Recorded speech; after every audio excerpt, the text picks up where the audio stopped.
Edward was sitting absent-mindedly, looking at the forest in deep thought. The forest is quite beautiful, but we came here though. Chuckle.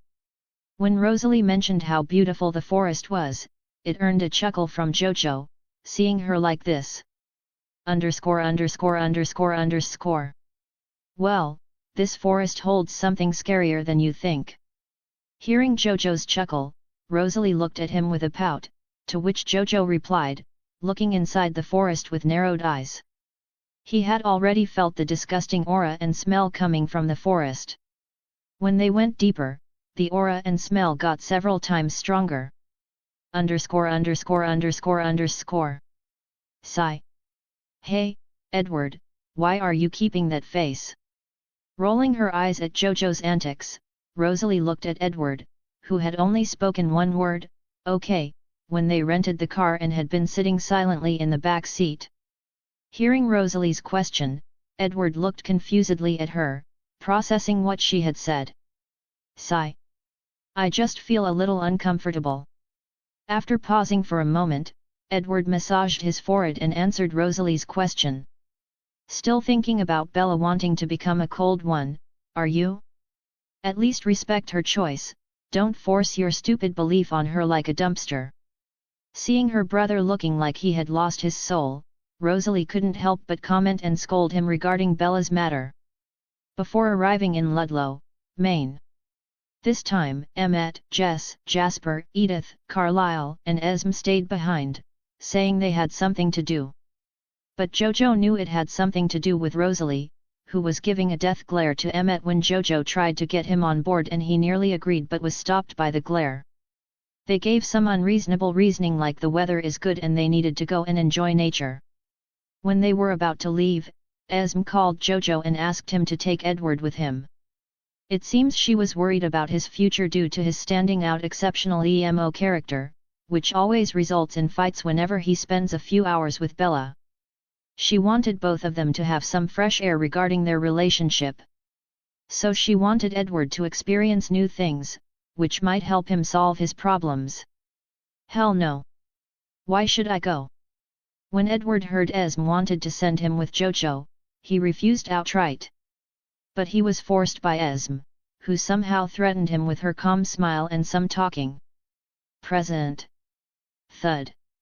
While they were bickering, suddenly a black shadow jumped out of the bush on the side of the forest.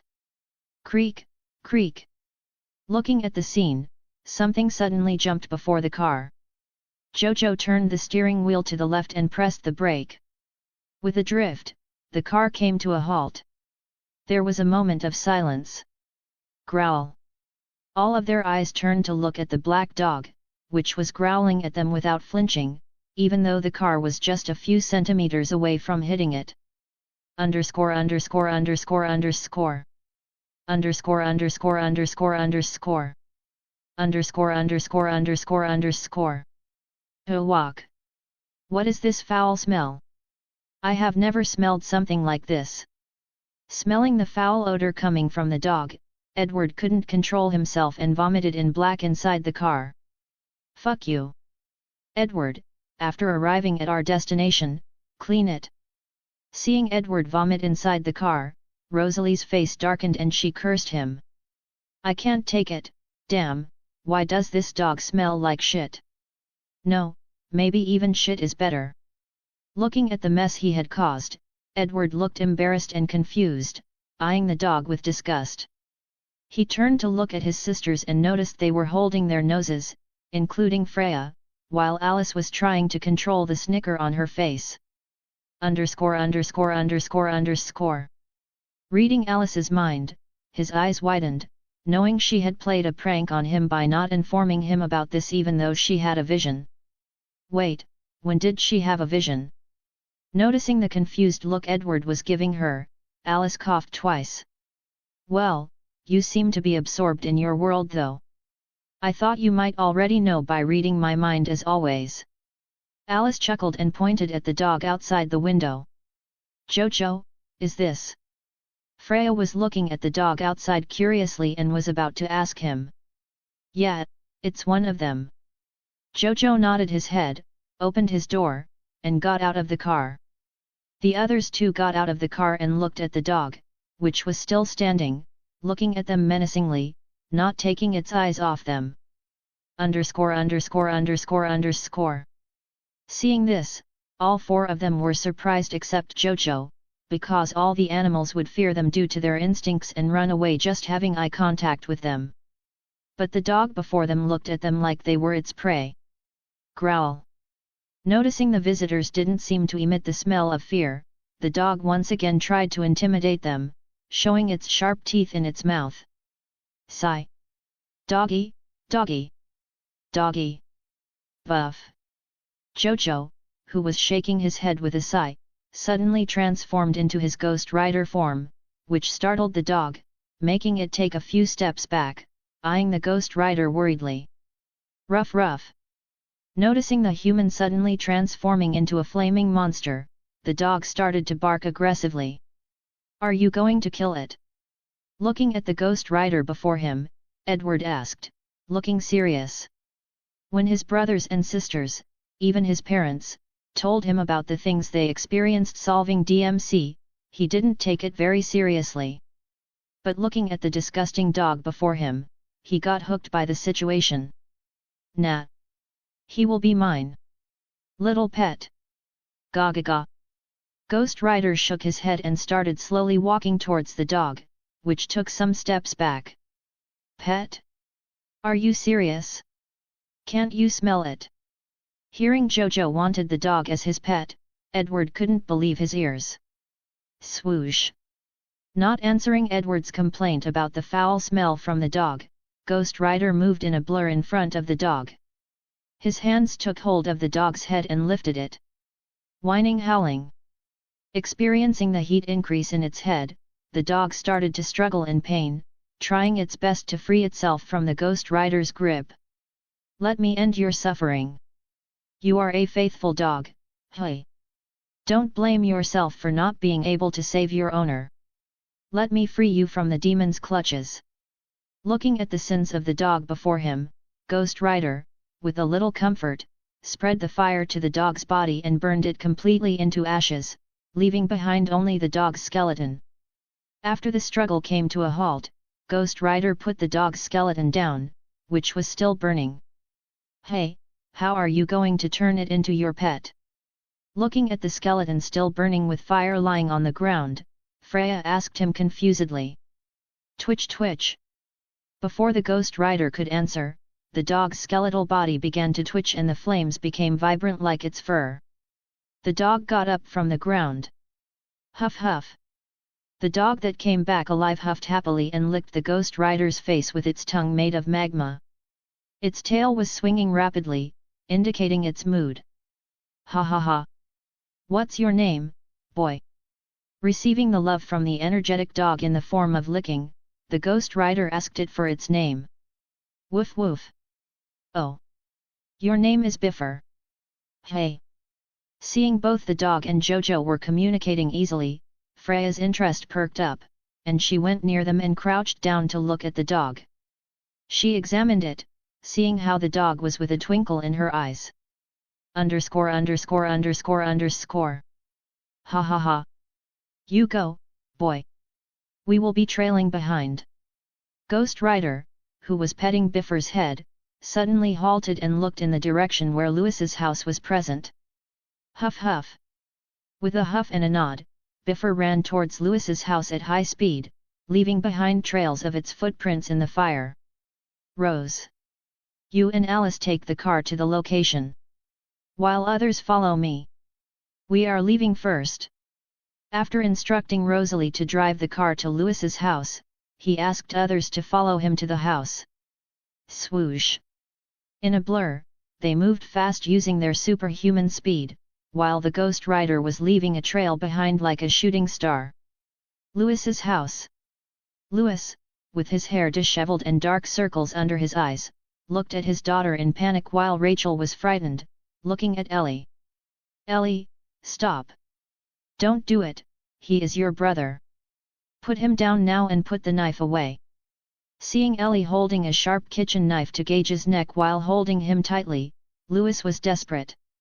What did you do to our daughter, Lewis? How is she alive? Looking at Ellie before her, who was dead but now standing alive, Rachel screamed angrily at Louis. Even though Ellie was standing before her, she could feel something was very wrong with her. I just wanted our daughter back. With a guilt-filled look, Louis looked at Rachel with eyes filled with tears, appearing helpless. Rachel's eyes fell on the baseball bat that Ellie had received as a birthday present. Gulp. With a gulp, she took the baseball bat and hid it behind her slowly and carefully while Louis was trying to talk Ellie out of killing Gage. You are the one who brought me back to life, father. Then why do you need me dead? Don't you love me? Did Ellie do something that made you hate me? Ellie's demeanor changed, and she asked Louis in a low voice with tears streaming from her eyes. Looking at Ellie's face, Louis stopped, not knowing what to say. No. You are not my daughter. She would never try to kill her brother. Seeing Louis hesitating and looking at Ellie with a guilt-filled look, which made him fall into her trap, just when she was about to stab Louis, who looked distracted. Noticing this, Rachel, with a scream, swung the baseball bat at Ellie, who had just moved to stab Louis in his chest. Asterisk. Author's POV. Thanks for reading the chapter. Please give a review in Power Stone. Chapter 85, Chapter 80, Good job, Biffer. When Rachel noticed that Louis had fallen into Ellie's tricks, Ellie, distracted for a moment, launched herself at Louis with a sharp kitchen knife in her hand. No. You are not my daughter. She would never try to kill her brother. With an angry scream and a look filled with hatred, Rachel swung the baseball bat she had carefully taken from behind her, not alerting Ellie, who was holding the knife to Gage's neck. Bang! Just before the knife could pierce Louis's chest, the baseball bat hit Ellie's jaw on the left side of her face with a huge impact. The blow sent visible shock waves through Ellie's face, and she fell, lying motionless. Underscore. Gulp. Louis looked at Rachel, who had hit Ellie with such force, in shock, and gulped. Noticing that Ellie had fallen and was lying motionless, Rachel didn't waste a second. She pulled Gage to her side and checked him for injuries from the previous exchange with Ellie. Sigh. With a sigh, Rachel gripped the baseball bat tightly, which she had put down while checking Gage, and looked at the prone Ellie with narrowed eyes. Underscore. What are you doing, Rachel? Louis asked, looking at his wife, who was emitting murderous intent as she gazed at him and then at Ellie, who lay motionless. Finishing what you started. Rachel replied in an angry tone as she walked toward Ellie, who was on the ground, unmoving. She lifted the baseball bat above her head as high as she could. Breathing. Rachel's breath started to quicken, and her hands shook slightly as she eyed the motionless Ellie on the ground. What have you done, Louis? Why did you do this to our daughter? Turning her into this? I need to stop her from hurting Gage and Louis. I have to do this, there's no other option. Rachel tried to convince herself that she needed to kill Ellie, who had come back to life after death, believing there was no other choice. Meow. Just as she was about to strike Ellie's head, Church, who had somehow snuck onto a cabinet, jumped at Rachel and attacked her aggressively. Church scratched Rachel's face, causing her to fall on her back, not expecting to be attacked by the cat. Church too. Rachel pointed at the cat, which stood protectively before Ellie, hissing at her. She asked Louis, who was standing behind her with a dark expression. When I buried Church, I didn't know this would happen. Noticing Rachel's darkening expression as she looked at him, Louis explained. Sigh. So what? You bloody cat, go to hell. Rachel stood and swung at Church, but the cat easily dodged her attack. Ah! Just as she was about to swing again, a knife pierced through her thigh. Rachel. Seeing his wife injured, Louis hurried forward and held her to prevent her from falling onto the broken glass vases on the ground with their sharp edges. Regaining her balance, Rachel turned and looked at Ellie, who was smiling at her while sitting curled up on the ground. The left side of Ellie's face, where the baseball bat had hit her, had skin that was now loose, as if it wasn't really Ellie's face, but someone wearing a mask. "Mom, why did you hit me? Don't you love me?" Ellie asked Rachel with teary eyes as Rachel eyed her like an enemy. Underscore underscore underscore underscore. Underscore underscore underscore underscore. Don't try to act like my daughter, you fucking monster. You can't fool me. Rachel snapped at Ellie, her eyes narrowing in anger as Ellie cried and pointed at her accusingly. Sigh. As expected of you, who killed your own. Don't. Your own sister, who was seriously ill, just because you hated how she looked. Ellie sneered, her words poking at Rachel's weak spot. Rachel, already suffering from PTSD because of her older sister's death, was now triggered. She blamed herself for her sister's death when she was a young girl, a secret only Louis knew about. Neither Ellie nor Gage knew. Hearing Ellie mention it, Rachel's face changed, and she began to have a panic attack, remembering the scene where her sister died. Don't worry, Dad. Mom, after I kill you and bury you, you'll come back to life, and we can live happily as a family. Ellie slowly took another knife from the knife stand, using Rachel's panic attack as a distraction, and walked toward them with Church, waiting for the perfect opportunity. Crunch! Just before Ellie and Church could attack, the glass window on the side shattered into dust, and a flaming monster entered the house, launching its attack on Church.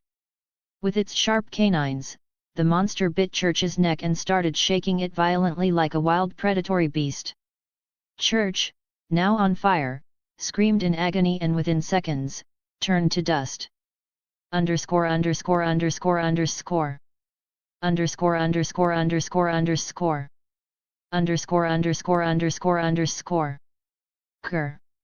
After killing Church and turning it into dust within seconds, the flaming skeleton monster stood between Ellie and her family. Boom. Sigh. Good job, Biffer. Seeing the unknown monster protecting them, both Rachel and Louis sighed in collective relief. Suddenly, the wall behind Ellie, where the door was, crumbled into pieces, and a ghost rider entered the scene. Little girl, come here like a good girl. Big brother will free you. Ghost Rider pointed at Ellie, crouched down, and signaled her to come near him. What happened to this girl? Why isn't she fighting back? Freya asked curiously, looking at Ghost Rider, who remained in his form. Damn! I already miss Forks. Why does she smell the same as that dog? Edward's face turned ugly, he was very sensitive to smells compared to the other Cullens. Underscore underscore underscore underscore. We are from DMC and have come to handle your complaint, Mr. Louis Creed. Ghost Rider introduced himself to Louis, Rachel, and their son, Gage, who were all looking at them worriedly. Sigh. You guys finally showed up, please save my family and Ellie. Hearing Ghost Rider's introduction, Louis sighed in relief and asked them to save his family and daughter. Noticing the flaming monster wasn't paying any attention to her, Ellie threw the knife at Ghost Rider. Stab! With a resonating thud, the knife pierced through the jacket he was wearing and went deep into his chest, right where his heart would be. Hee hee. Seeing she had succeeded in her sneak attack on the monster, Ellie smirked. But when Ghost Rider gripped the knife embedded in his chest, he slowly pulled it out. When the knife was fully extracted, everyone saw it had melted, glowing bright red. Ellie didn't waste a second and tried to run out of the house through the window where Biffer had entered earlier. Swoosh! Moving at high speed, Freya appeared before Ellie, lifting her by the collar of her top. Leave me, otherwise, I will kill you. Ellie angrily retorted as she was lifted into the air. Stay put in your place, sweetie. Freya threw Ellie towards Ghost Rider, who caught her. Ray. Without wasting time, Ghost Rider opened his mouth and unleashed a wave of flames that engulfed Ellie. Her body combusted and turned to ashes. Is it over? Seeing Ellie turn to ashes before his eyes, Louis asked Ghost Rider, still a bit worried. Nah. R.A. R.A. R.A. It's just the beginning. We have a whole forest before us. With a laugh, Ghost Rider shook his head and pointed at the forest behind the backyard of Louis's house, where the pet cemetery was located, with a fiery glint in his hollow eyes. Asterisk. Author's POV. Thanks for reading the chapter. Please give a review in Power Stone. Chapter 86, Chapter 81, Guardian of Ludlow. When Ellie turned into ashes before his eyes by the flame spit by the Ghost Rider before him, Louis asked if the problem was solved, worriedly eyeing him. Who would not be afraid if they met a Ghost Rider so close?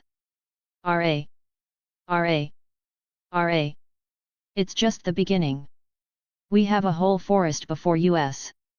With a muffled laugh that sent a shiver down Louis's spine, the Ghost Rider shook his head and pointed at the forest behind the backyard of Louis's house where the pet cemetery is located, with a fiery glint in his hollow eyes. Honk! Honk! With a horn sound, a truck swiftly passed the house. Seeing this, the Ghost Rider looked at the way the truck left, not even paying attention to the surroundings. Are we going to the pet cemetery? Edward walked closer and asked the Ghost Rider, who was still looking in the direction where the truck left. Before that, we need to go to another place. Let's go. Just when the Ghost Rider was about to move, the car they had rented came over and parked at Louis's house's front yard beside his car. From inside, Alice and Rosalie walked out and came near. Is the case already solved?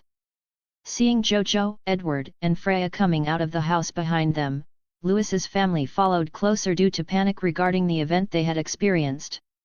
Rosalie raised her eyebrow and asked Jojo in Ghost Rider form, giving him a confused look.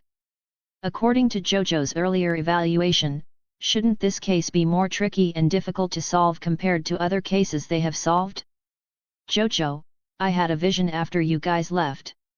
There are many of them deep inside. Alice skipped towards the Ghost Rider and informed him about the vision she had while she and Rosalie were on the way here in the car. I know.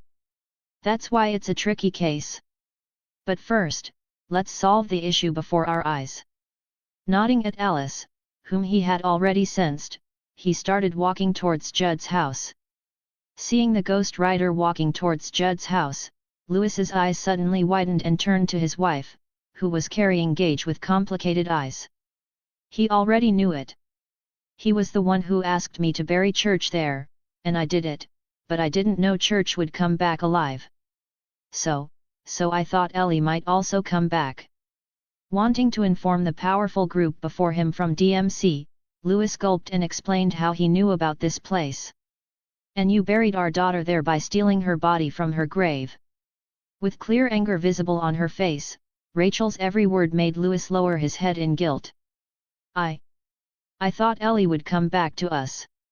With a frustrated look on his face, Louis expressed his side of the opinion. Don't make me say something that I might regret someday.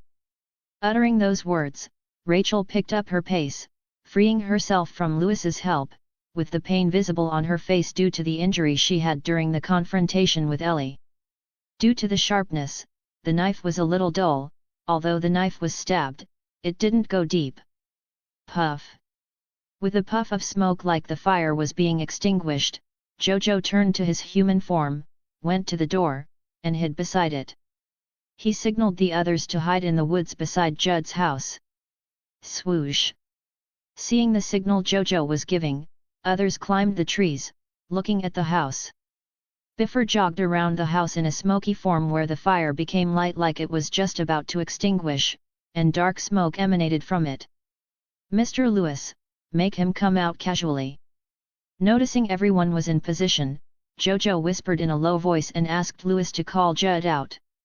Looking at Jojo, who was a second before the Ghost Rider, now a normal human, Rachel and Louis looked at him shocked.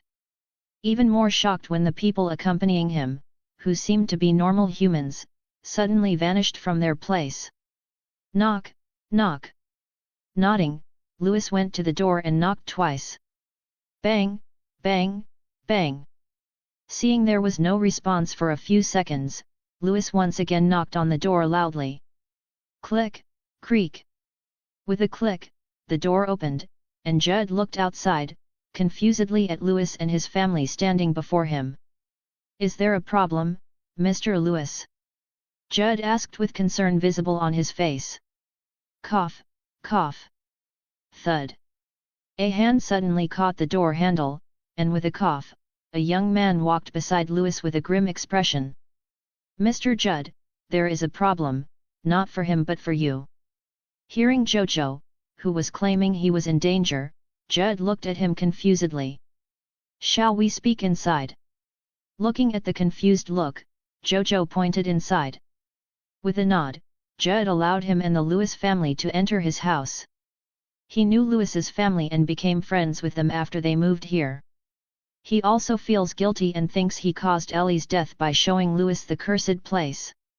Sigh. Let me come straight to the point, Mr. Judd. You are the guardian who protects the normal humans from them and is responsible for hunting them down, right? With a sigh, Jojo came straight to the point directly to Judd.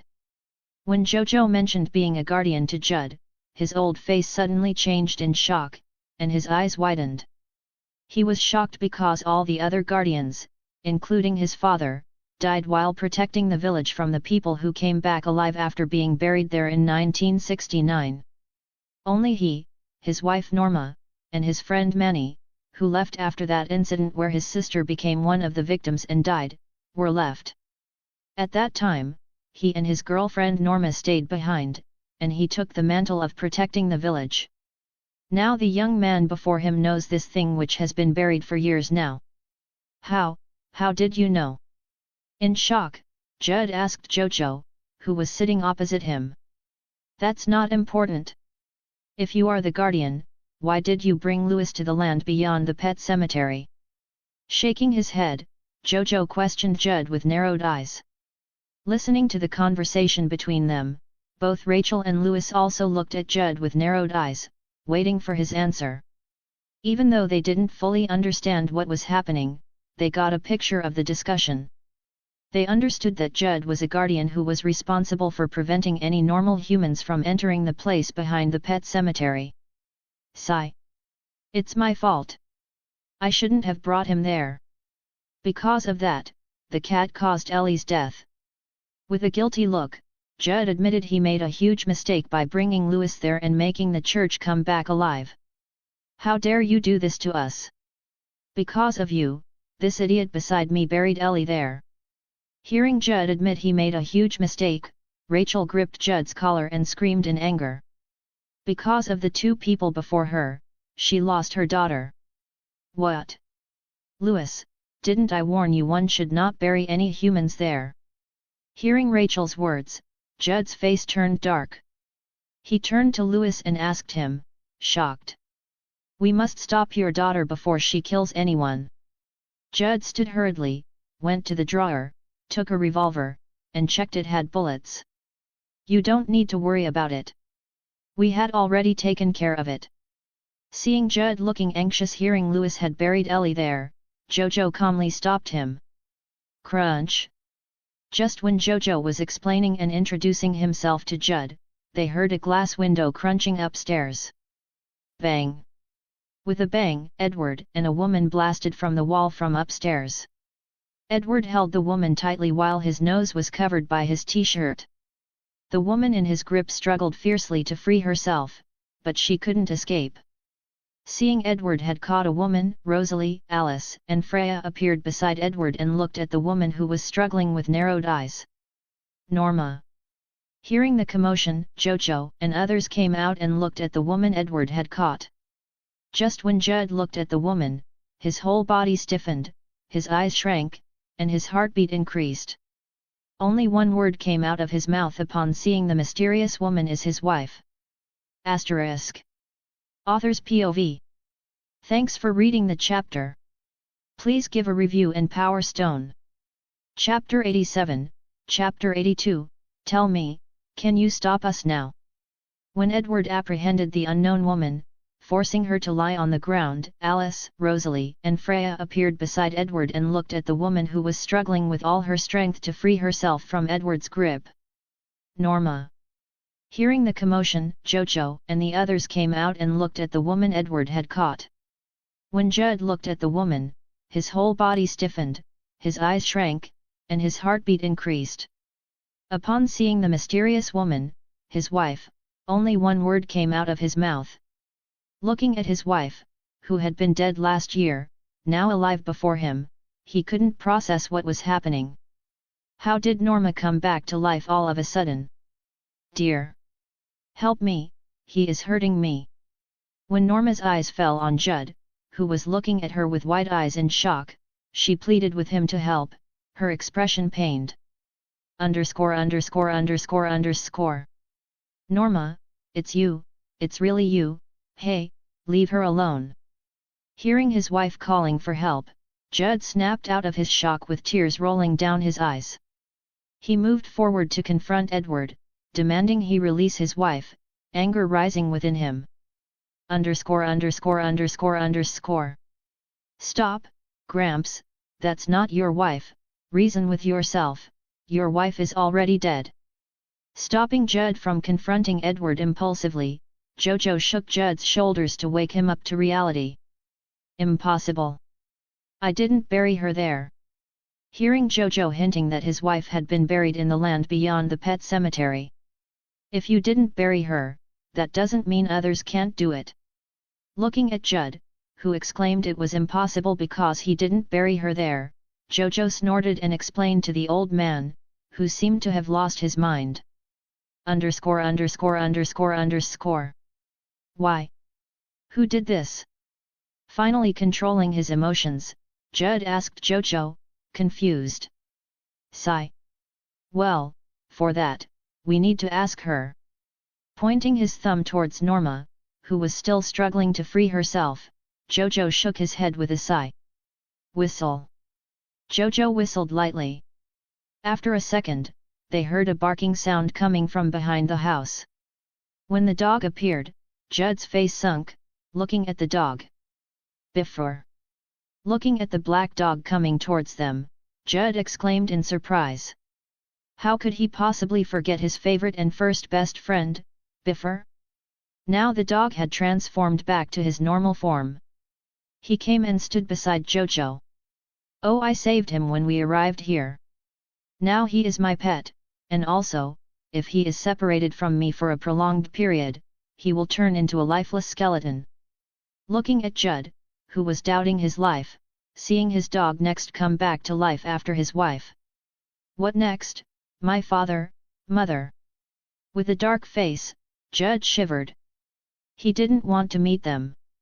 If his father found out he caused a huge mess breaching the guardian duty, he would surely kick his butt with a disappointed face. Oh no! God, please don't send them back. With a shiver down his spine, Judd started praying to God in his mind. _______. Sigh. Edward looked at Judd with a sigh. He just read Judd's mind, which made him realize how unlucky Judd's life is. All his life, he was in his father's shadow, and many decisions in his life were taken by his father. How did you come back? Who buried you? Shaking his head, he went towards Norma and asked her. _______. Hearing Judd's question, Norma became silent and stopped struggling. Looking at the silent Norma, who was not moving, made others narrow their eyes. Why silent? Tell us, will you? You said you love him, right? Jojo crouched down and asked the lady with a raised eyebrow, intrigued. Just a second before, she was causing a ruckus, but now she was acting dead, which caught his interest. _______. Sneer. How many will there be? With all of us here, we could take them down in no time. With a sneer, Edward looked at Jojo and stated his point. According to him, there were 3 cold ones, 1 witch, and him here. Why should they be worried about these people? Their strength doesn't seem impressive, he took one down in no time. Hee hee. Ha ha. Hearing Edward mention he could take them down easily, Norma laughed loudly with a crazy smile. Underscore. What's so funny? Seeing he was being mocked, Edward's eyes narrowed, and his face darkened as he asked coldly. Even his family wouldn't make fun of him. Well, Emmett is an exception, and well, Rosalie is also an exception. Haha, how many can you take down? 5, 10. Sneer. Just when Edward was about to mock the woman in his grip, he was interrupted by Norma, who continued to raise the numbers. 15, 20. 50, 100. 200, 300. 450, 500. 600, 750. 1000. Can you stop it? Tell me, can you stop us now? Norma mocked, looking at everyone with a grin. Seeing the number kept increasing, everyone's faces turned grim. Jojo didn't expect their numbers to be this huge, and how they increased was the only thought in his mind. He was caught off guard when he heard the numbers. Gulp. Who do you serve? With a serious expression, Jojo asked Norma with narrowed eyes. Hee, you won't even be able to touch her, our queen. You don't have any qualification to know her name. Laughing creepily, Norma taunted Jojo and others with a mocking gaze that swept through the group. Puff. Well, we will see about that. Turning into Ghost Rider, Jojo kicked Norma in her belly just as Edward released her. Thud. With a resonating impact, Norma was sent flying, her belly area charred and crumbling into pieces. Ah! Holding her belly, Norma screamed, but the fire started to spread all over her body, eventually turning all her body into ashes. You won't be able to stop us. Just because you killed me, that doesn't mean you are the winner. Just before she could finish her sentence, leaning on one of the trees, a foot landed on her face, shattering her head, and her lifeless body started to burn to ashes. I will tear her apart. Just before Jojo kicked Norma, he once again felt someone was peeping at him. It was the same feeling as what he felt in the old church. But this was different. Somehow, he felt huge disgust just from sensing the presence, which flared Ghost Rider's rage, leading him to kick Norma hard, shattering her head. After Norma turned to ash, the feeling of being watched disappeared. But Ghost Rider roared and declared he would tear apart the one who had peeped at him in disgust. Should we call for backup? Seeing Jojo roaring in anger, Louis, Rachel, and Judd were scared, while Gage started crying. Rosalie walked near him and asked. Huff. Call everyone. Except Kong, Jenny, and Alex. We need to eliminate every single one of them, including their so-called queen. Ghost Rider took a deep breath and turned to Rosalie, declaring with his forefinger and said seriously. If the situation goes out of control, many innocents will be affected. Jojo doesn't want to take any chances and accepts Rosalie's idea to call everyone for backup. Hospital. Phew. Interesting. I didn't expect him to find my territory after Rex. Just wait, Rex, and see how I make that skeleton mine. With a small smile forming on her face, Kira removed the gloves from her hands and started washing the blood off in the wash basin. Asterisk. Author's POV. Thanks for reading the chapter. Please give a review and Power Stone. Chapter 88, Chapter 83, Hope Stubbornness, vs Claw Stubbornness. For the next 2 days, Jojo and the others didn't take any immediate action and waited for the backup to arrive. If what Norma said is true, there is a big chance that these disgusting things might be mixed with others in the nearby villages or settlements and live like normal humans. Or there is a chance the whole family might have been killed and changed into them. So they stayed at Louis's house until this case might be solved. After collecting their fee for solving the case for the Louis family, their turned daughter vacated them and asked them not to come back here until they got further notice. After fixing the broken wall and the glass window temporarily, Jojo and the others stayed there and went to various villages surrounding the forests and the other settlements near to investigate there to find any clues. During the investigation, they found a shocking truth that few settlements were fully turned after being killed. In hospitals, police stations, gardeners, cab drivers, etc., many have been turned into slaves after being killed. Edward helped to distinguish them from normal humans by the disgusting smells they were emitting. After getting the emergency request for backup coming from Rosalie, others were shocked when they heard the full extent of what was happening in Ludlow. Everyone in the Cullen family who didn't accompany Jojo earlier immediately left for Ludlow to provide support, except for Kong, Jenny, and Alex, who were normal humans, which is very dangerous for them to participate in. New Orleans, Michaelson's compound. After succeeding in getting Elijah's memory back, Klaus reunited with his brother and Antoinette. Even after getting his memories back, Elijah stated he loved her. "Here, Hope. Your aunt asked me to give this to you and use the spell on the 254th page, and the detailed requirements for changing the sire line before allowing her to meet her mother." When they came to Michaelson's compound, Klaus gave the book to Hope and pointed at Antoinette. ______. Where are Jojo and Aunt Freya, Dad?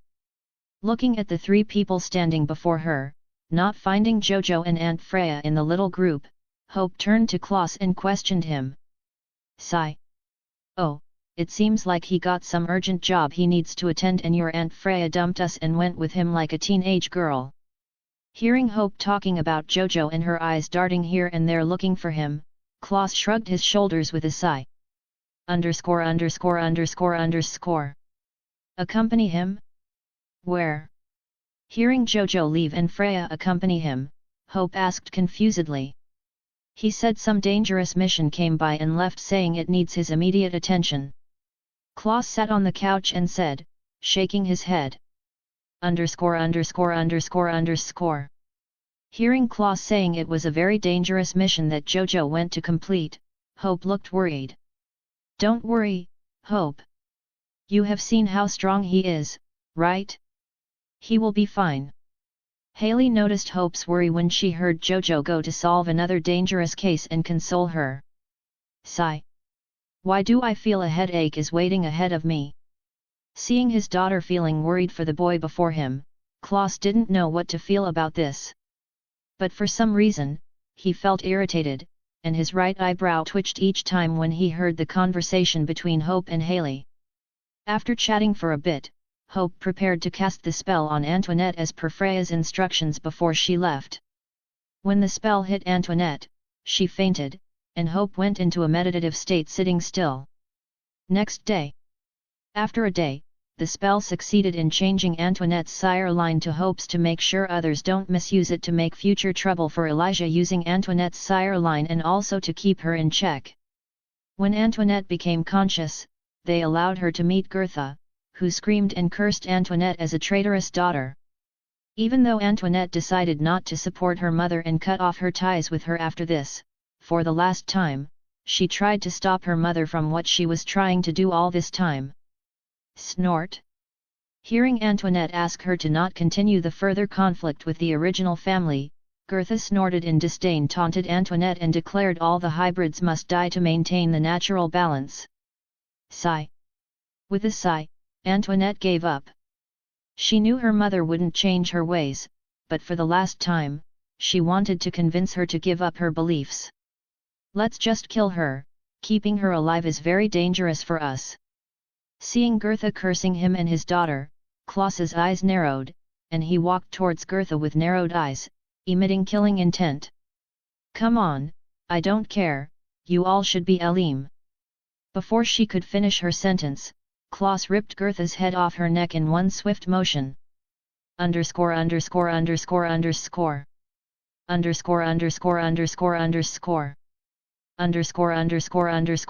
________. Everyone present looked at Klaus, who killed Gertha and slowly turned towards them. What? Did she think declaring she wants to hurt your hope and wants to live another second? Not in my presence. With an offended look on his face, Klaus declared, pointing his finger at Gertha's headless body.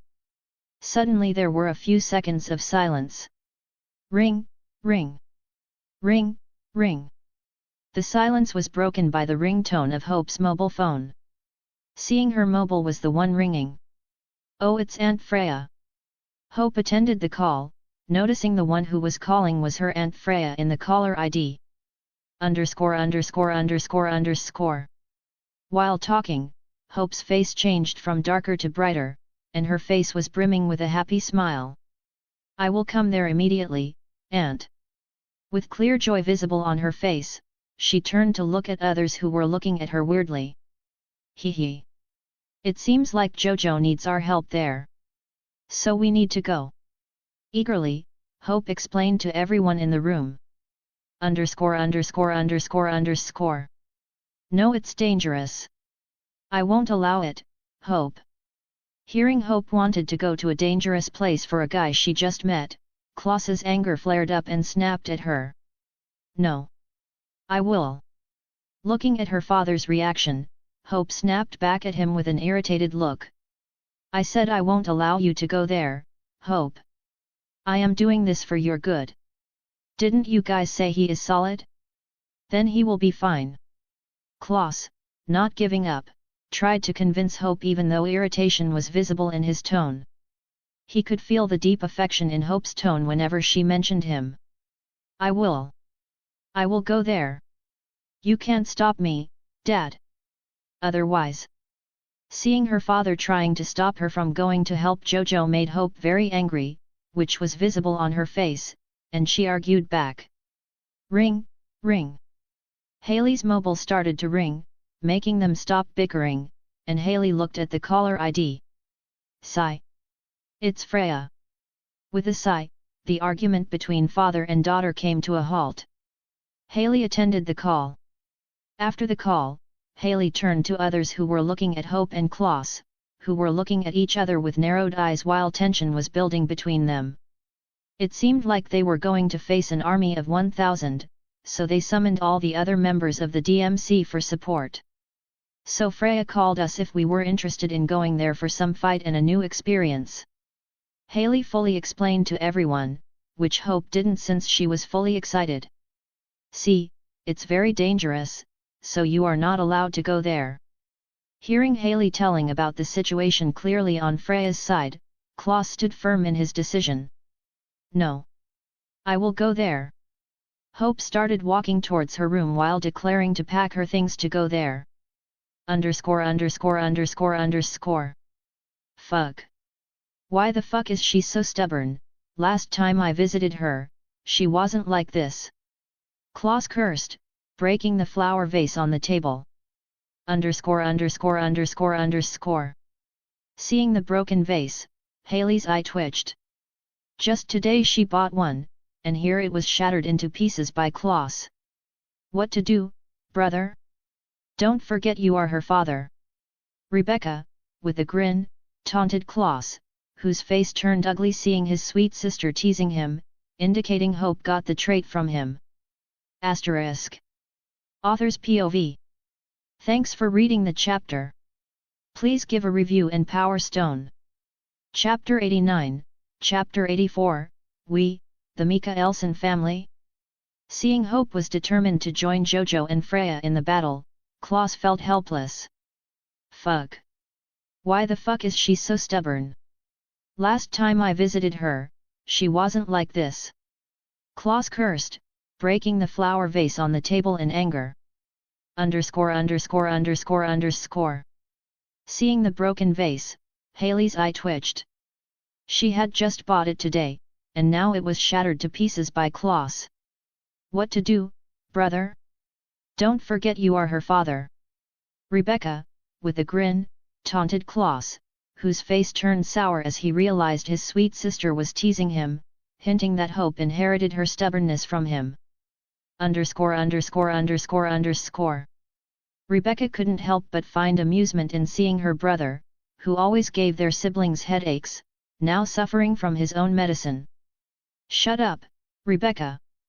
This is not the time for jokes. Klaus snapped at his sister, annoyed by her smirk. Calm down. Klaus. Seeing Klaus shout at Rebecca, who was teasing him, Marcel stepped between them. Sigh. Don't overreact, Klaus. Don't underestimate the bond Hope shares with Jojo. If something happens to him, according to Freya. Noticing that Klaus was not backing down, Haley stepped forward and tried to explain to Klaus as gently as possible. Underscore underscore underscore underscore. Underscore underscore underscore underscore. Underscore underscore underscore underscore.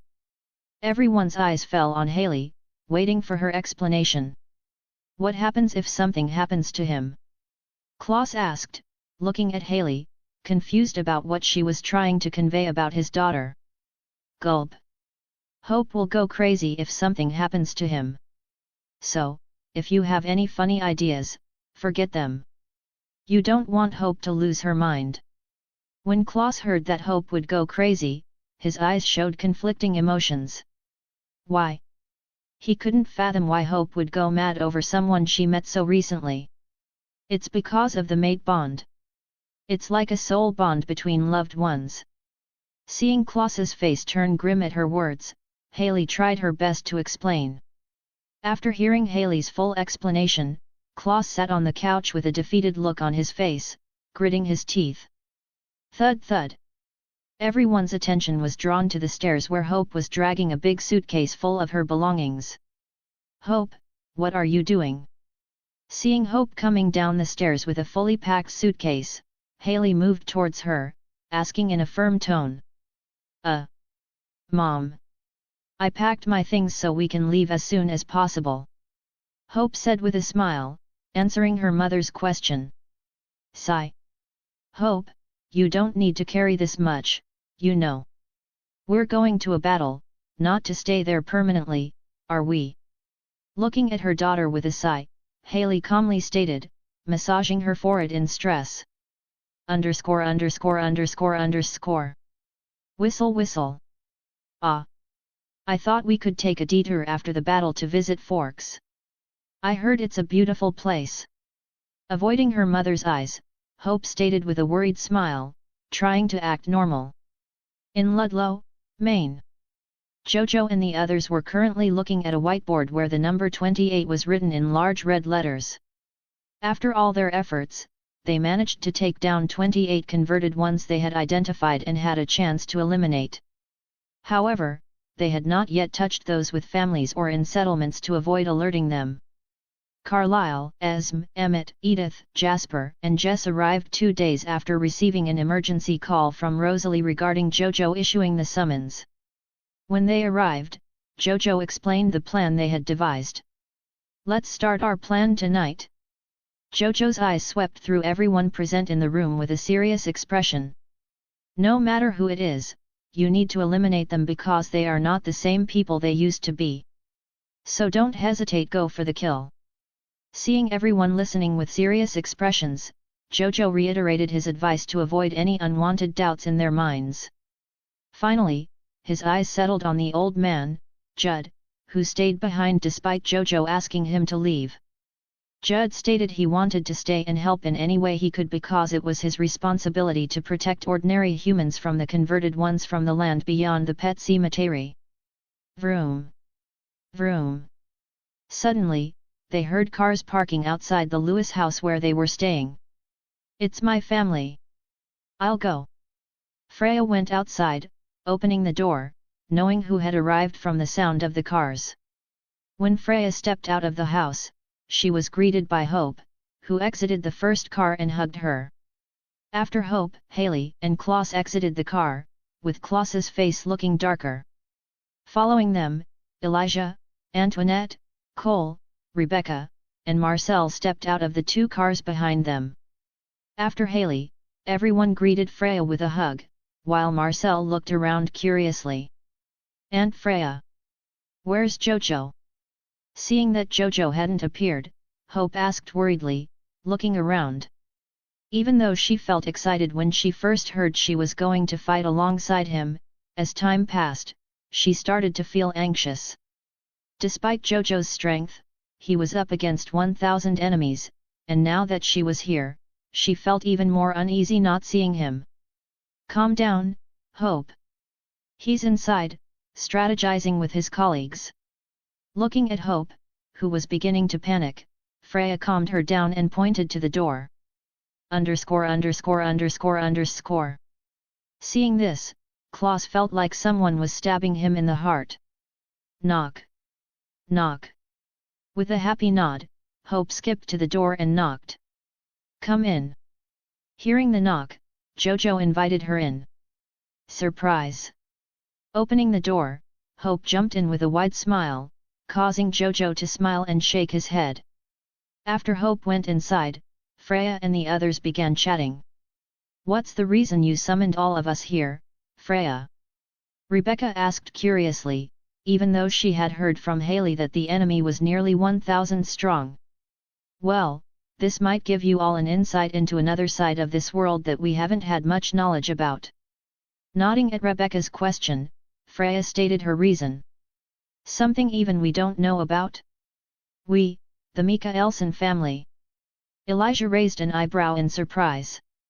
Due to their longevity, they had come across various forms of knowledge and were considered myths in many places.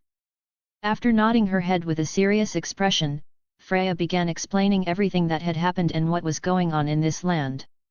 Hearing the full story from her, those who had just arrived became curious and listened intently. Fake resurrection, hey! Thinking about the intriguing topic, they all entered the house. When they entered, they were greeted by Jojo, who introduced the Cullens to them. Asterisk. Author's POV. Thanks for reading the chapter. Please give a review and Power Stone. Chapter 90, Chapter 85, Beyond Pet Cemetery. Midnight. Jojo, the Cullen family, and the Mikaelson family stood before the forest behind the Lewis house. Let's go, we shall start our hunt. Jojo's eyes darted across everyone present with him as he gave the order. He was equipped with a revolver he borrowed from Judd, 2 axes and an iron chain bound to his body, completely prepared for battle. The others stood barehanded, stating they were best when fighting with their fists. Only Freya and Hope carried daggers for close combat. Puff! With a puff of smoke and a fiery blaze, Jojo transformed into the Ghost Rider and started moving inside, with the others following closely behind. Huff huff! Biffer jumped and turned into his flaming form, running wildly like a hunting dog chasing its prey. All of them came to the front of the pet cemetery, but this time, many crows were tied to the crosses in the cemetery. Crow! Crow! Crow! Crow! The crows were cawing and flapping their wings wildly, creating a scene that sent chills down their spines. Is this a village tradition? Marcel asked in a low voice, looking at the crows bound to the crosses. This cemetery is placed as a protection to stop evil spirits from passing through. Ghost Rider responded while walking toward the blocked path. Can you fight it? Just as the Ghost Rider was about to step on the wooden blockage, he heard a girl's voice beside him. His foot halted, and he turned to look at the one who spoke. Underscore underscore underscore underscore. Underscore underscore underscore underscore. Underscore underscore underscore underscore. Seeing the Ghost Rider come to a halt and look beside him where no one was, everyone narrowed their eyes, scanning the empty space. Huff! Not just fight, girl. I'm going to eradicate them to the point of no return. With a puff of smoke released from his mouth, the Ghost Rider answered the girl who was none other than Ellie. Then will we be able to get our freedom back? A young man with short hair, who looked like he had recently had a military cut, stepped forward and asked the Ghost Rider with dull eyes and a hint of hope. Underscore underscore underscore underscore. Stare. Yet. Listening to the young man's query, the Ghost Rider paused and looked at him with his hollow eyes for a few seconds before replying. When the Ghost Rider's gaze fell on him, the young man felt a shiver run down his spirit, causing him to panic and take a few steps back. Suddenly, many spirits started to appear around them, even Judd's wife standing among the crowd of spirits before him. Hey, kid, why did you stop suddenly and start talking to yourself? Klaus asked, stepping forward and addressing the Ghost Rider, who was talking to Ellie. He's talking to spirits. Before the Ghost Rider could answer, Alice spoke up, explaining to Klaus. You mean there's a ghost here? How many are there? Intrigued by the presence of ghosts, Klaus asked, curiosity piqued. More than you think. As the Ghost Rider replied to Klaus, the flames on his body started to flicker restlessly, casting eerie light across the surroundings. Everyone's eyes widened in surprise when they saw the spirits that surrounded them, which they hadn't been able to see moments before, now visible within the radius of the Ghost Rider's flames. After everyone understood the spirit's presence, the Ghost Rider's fiery flames returned to normal. We will also help you as much as we can. Stating their resolve, the ghosts of the victims began to vanish from the area where they had been moments ago. Boom! With a powerful kick, the blockage made of mud, strong tree trunks, and stones was blasted away. From here on, don't hesitate to kill. With a final warning, the Ghost Rider stepped onto the land beyond the pet cemetery. Thud! When the Ghost Rider's foot touched the dark, muddy ground, which was very wet, the trees from that point on looked eerie, with strange carvings and many animal masks nailed to them. Hiss! The mud beneath the Ghost Rider's foot started to produce steam due to its water content. Grrrrrrrrr. With a growling sound, many pets started to appear from the darkness after they walked deeper into the forest. There were many different breeds of dogs, cats, pigs, horses, birds, and more, all eyeing them with murderous intent. There were even wolves, rats, bears, monkeys, and a tiger among the animals circling them. In the dark forest, the numerous eyes staring at them caused everyone to form a circle, facing each other's backs. Roar! With a roar, the tiger leaped toward Hope, who was standing beside Rosalie. Following the tiger, other animals also jumped in to launch their attack. Reacting quickly, Rosalie pulled Hope aside, just in time to avoid the tiger's sharp claws. Rosalie then punched the tiger straight in its nose, while Hope used her magic to blast it back through the woods. Noticing all the animals attacking, everyone began their offensive. Using their superhuman strength and speed, the Cullens and Mikaelson families started killing the animals with ease, tearing off their heads. While killing, they noticed the blood in the bodies of the animals they had hunted was already cold and black. With a swift motion, Jojo retrieved the iron chain from his jacket and swung it at the animals, which avoided him like he was a plague. Ciari hiss! Howl bark! When the Ghost Rider made his first move using his iron chain, which was burning with hellfire, it pierced through many animals, causing them to howl in pain. Many turned to ashes before they knew what was happening. The fight continued for 5 minutes, during which they killed more than 300 wild animals and birds, but the assault on them didn't seem to decrease. Swish! With the sound of air being pierced, many arrows and spears were launched at them from the bushes.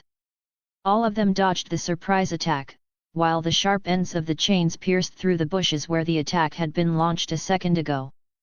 The two sharp-ended iron chains in Jojo's hands divided into many and attacked the bushes automatically, as if they were alive.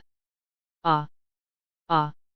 Screams came from the bushes as the chain dragged out many people wearing animal masks. Some had their hands pierced, others their legs, some bound and screaming in agony, inflicted by the hellfire. Finally showing up, hey! Thud! With a grin, Jojo lifted all the converted ones he captured into the air and smashed them into the ground. When they hit the ground, their bodies turned into nothingness, as if they were never there. Suddenly, an arrow pierced through the Ghost Rider's skull, right through his hollow eyes. Jojo! Seeing Jojo's skull being pierced by an arrow, Hope and Freya shouted in concern. Crack crack! Didn't I say come out? Ray-a-a-a-a-a-a! Slowly pulling the arrow out of his skull, the Ghost Rider roared in anger, looking around. As more arrows and spears were launched at him simultaneously, Ghost Rider commanded Bifur to attack. Bifur advanced, tearing through the animals that were blocking his path. Nay! With a firm grasp, the ghost rider took hold of the mane of a black horse that tried to kick him and jumped on top of it. Thud! Thud! Thud! Thud! Noticing that the ghost rider had claimed it, the horse started to buck wildly, trying to throw Jojo off. Hellfire began to spread all over the horse, causing it to shake its body violently, the flames covering its entire form. Ga ga ga ga ga! Here! Here! Let's move forward! Nay! Turning the horse into his own, the ghost rider started moving forward, laughing loudly while swinging his iron chain to clear his path. Asterisk. Author's POV. Thanks for reading the chapter. Please give a review in Power Stone. Chapter 91, Chapter 86, Oh! Then die! Turning the horse into his ghost rider form, he finally took control of the wild horse and started laughing menacingly while swinging his iron chain imbued with hellfire. Nay nay! The horse neighed by inhaling to fill its lungs, then expelling the hot air along with hellfire that passed through its larynx. Here! Here! Let's move forward! With a command from the ghost rider, the horse took a big leap, directly jumping over a few animals and sprinting forward at an abnormally high speed. The animals in its path were turned to ashes by the hellfire attack from the sharp iron chains that penetrated the vital areas of the converted creatures. Seeing the ghost rider begin to advance through the army of converted animals, the Cullens and Mika Elsons didn't waste any time and broke through the opening. Sigh. No matter how many times I see him battling, it sends chills down my spine. With a sigh, Emmett bitterly smiled while punching a wild boar and following behind. Well, he seems to be enjoying himself. Jasper felt the ghost rider's joy while hunting down the enemies before them. I should never let Bella hang out near him without my supervision. Edward said with a serious expression on his face, offering an irrelevant opinion. Underscore underscore underscore underscore. Underscore underscore underscore underscore. Underscore underscore underscore underscore. Hearing Edward, everyone in the Cullen family looked at him with dead eyes. Feeling everyone's eyes on him, Edward asked with a little confusion written on his face. Snort. You don't need to worry about Jojo putting Bella in danger because you are the biggest danger to her. Rosalie snapped back with narrowed eyes, clear anger visible on her face. Underscore underscore underscore underscore. When Edward heard Rosalie's remark, his face turned dark with an ugly expression. Don't worry. He is my brother. Even though he has a poisoned tongue, he is a good person. Seeing Hope's expression, who was beside her, changed to grim when she heard Edward's comment behind Jojo's back, Alice giggled and smiled at Hope. She had a good impression of Hope because she had already observed her using her gift whenever she was around him. She could even see her genuine feelings whenever she looked at Jojo, which was confirmed by Jasper, who checked her emotions. What made both Rosalie and Alice shocked was Freya, who was emitting the same emotions as them, even though it was not as strong. But it seemed to be strengthened whenever she was beside Jojo and chatted with him for some reason. They finally concluded this might be because of the early stages of the formation of a mate bond between them. Freya, what is he really? Is he some kind of monster? With a curious look, Rebecca questioned Freya, who was casting various spells and taking down the animals. Watch for yourself. Not turning around, Freya blasted the head of the wolf that tried to bite her arm. When the ghost rider got near the bushes, from where many arrows and spears were launched at him. Ha ha ha ha ha ha. He didn't care to evade them and went straight for it, laughing loudly while amusement was clearly visible on his face. The fire arrows turned to ashes even before touching him due to the excessive heat wave he was emitting. The spears were bounced off by the ghost rider, who used his iron chain. Seeing their attack have no effect on the flaming monster before them, 5 humans quickly tried to back off from the bushes to escape. Woof! Growling! Suddenly, Bifur caught one of the men's neck aggressively and tore it apart from the body. The body and the head in its mouth slowly perished into nothingness. Using this fraction of a second, the iron chain had already bound the remaining four, dragging them out by the Ghost Rider. Just when Ghost Rider Rower was about to swing the iron chain to smash them into the ground. Sheer. Nay. His hollow eyes landed ahead, and the horse came to a halt. Others who were following the Ghost Rider also stopped and looked in the same direction with wide eyes. Rumble. A sudden thunder occurred in the cloudy night sky. For a second, the whole dark forest was illuminated by the light of the thunder. They were surrounded by many humans wearing animal masks and dressed in pitch-dark black clothes that covered their bodies from neck to toe. They all carried various sharp weapons, but surprisingly, none had modern weapons like guns. _______. Hope, sweetie, do you want to date this bald bonehead?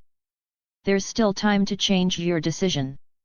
Klaus said, moving beside Hope and putting his hands on her shoulders, trying to reason with her. Humph. You don't understand, Dad, look at him, he's so cool. Shaking her head in denial, Hope looked at the Ghost Rider's back, taking a deep breath. _______. Hearing his sweet little daughter Hope say such words about a boy in front of him, Klaus's temper rose, a visible vein bulging from his forehead. Hey kid, let's see who kills the most. Klaus called out to the Ghost Rider, irritation visible in his voice. Just you wait, kid. I will regain my sweet daughter back. Klaus thought with determination. He grabbed a huge stone near him and threw it at one of the masked enemies who were surrounding them. Splash! The stone moved at high speed due to Klaus's enhanced vampire physique, blasting off the head of one of the masked men. Thud! The headless body slowly fell to the ground with a thud. _______. Seeing this, Freya's eyes widened in realization, and a wide smirk formed on her face. Hope, come here and summon as many stones as you can with me. Everyone, let's have a blast. Freya called Hope and explained her plan to the group, who nodded in approval. Seeing one of their men down, the masked men immediately started their offense from all around. Everyone grabbed stones of various sizes from the ground and threw them at the masked enemies. Meanwhile, Freya and Hope summoned even more stones from the surroundings. Splash splash! Thud thud! Many heads were blasted off like melons, and the bodies fell lifelessly. While they threw stones, the Ghost Rider, mounted on his horse, started circling them like a protective barrier, killing the remnants they missed.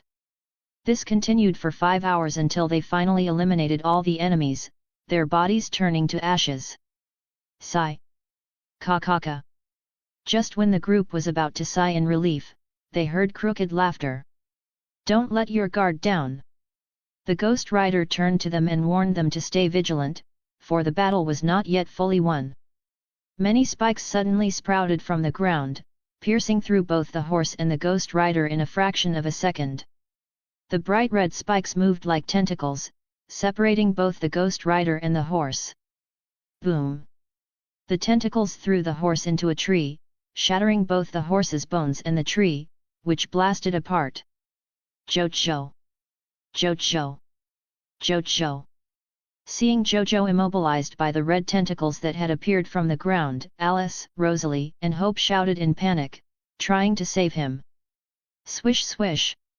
Many red spiky tentacles shot out of the ground, hitting everyone hard and binding them tightly, making it impossible for them to move. The tentacles slowly moved towards the trees in the forest and bound everyone to them. What the fuck? Don't let me catch you! Klaus cursed loudly, but soon his mouth was closed by the tentacles. I didn't expect you to survive this long and kill all my pets. I have cultivated them all this time. A mocking female voice came from nowhere.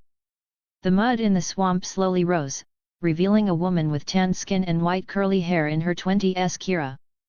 When Kira opened her pitch-black eyes, they had no irises. What's so special about you? And why do you wield hellfire? She curiously glanced at the Ghost Rider, still hanging by the red spiky tentacles, and moved closer to examine him. Interesting, how about becoming my pet? I will treat you nicely. Kira asked after thinking for a moment. She had never seen a species like this one in the human world. After seeing him personally, she felt a vague familiarity with his appearance, but couldn't place where she had seen it. Sneer. Foo. Foo. Fuck off. Old bitch. With a stuttering, coarse voice, the Ghost Rider sneered and mocked her. Hearing the Ghost Rider call her old bitch, a vein in Kira's forehead bulged, and her sunny smile cracked, emitting pure killing intent. Oh, then die.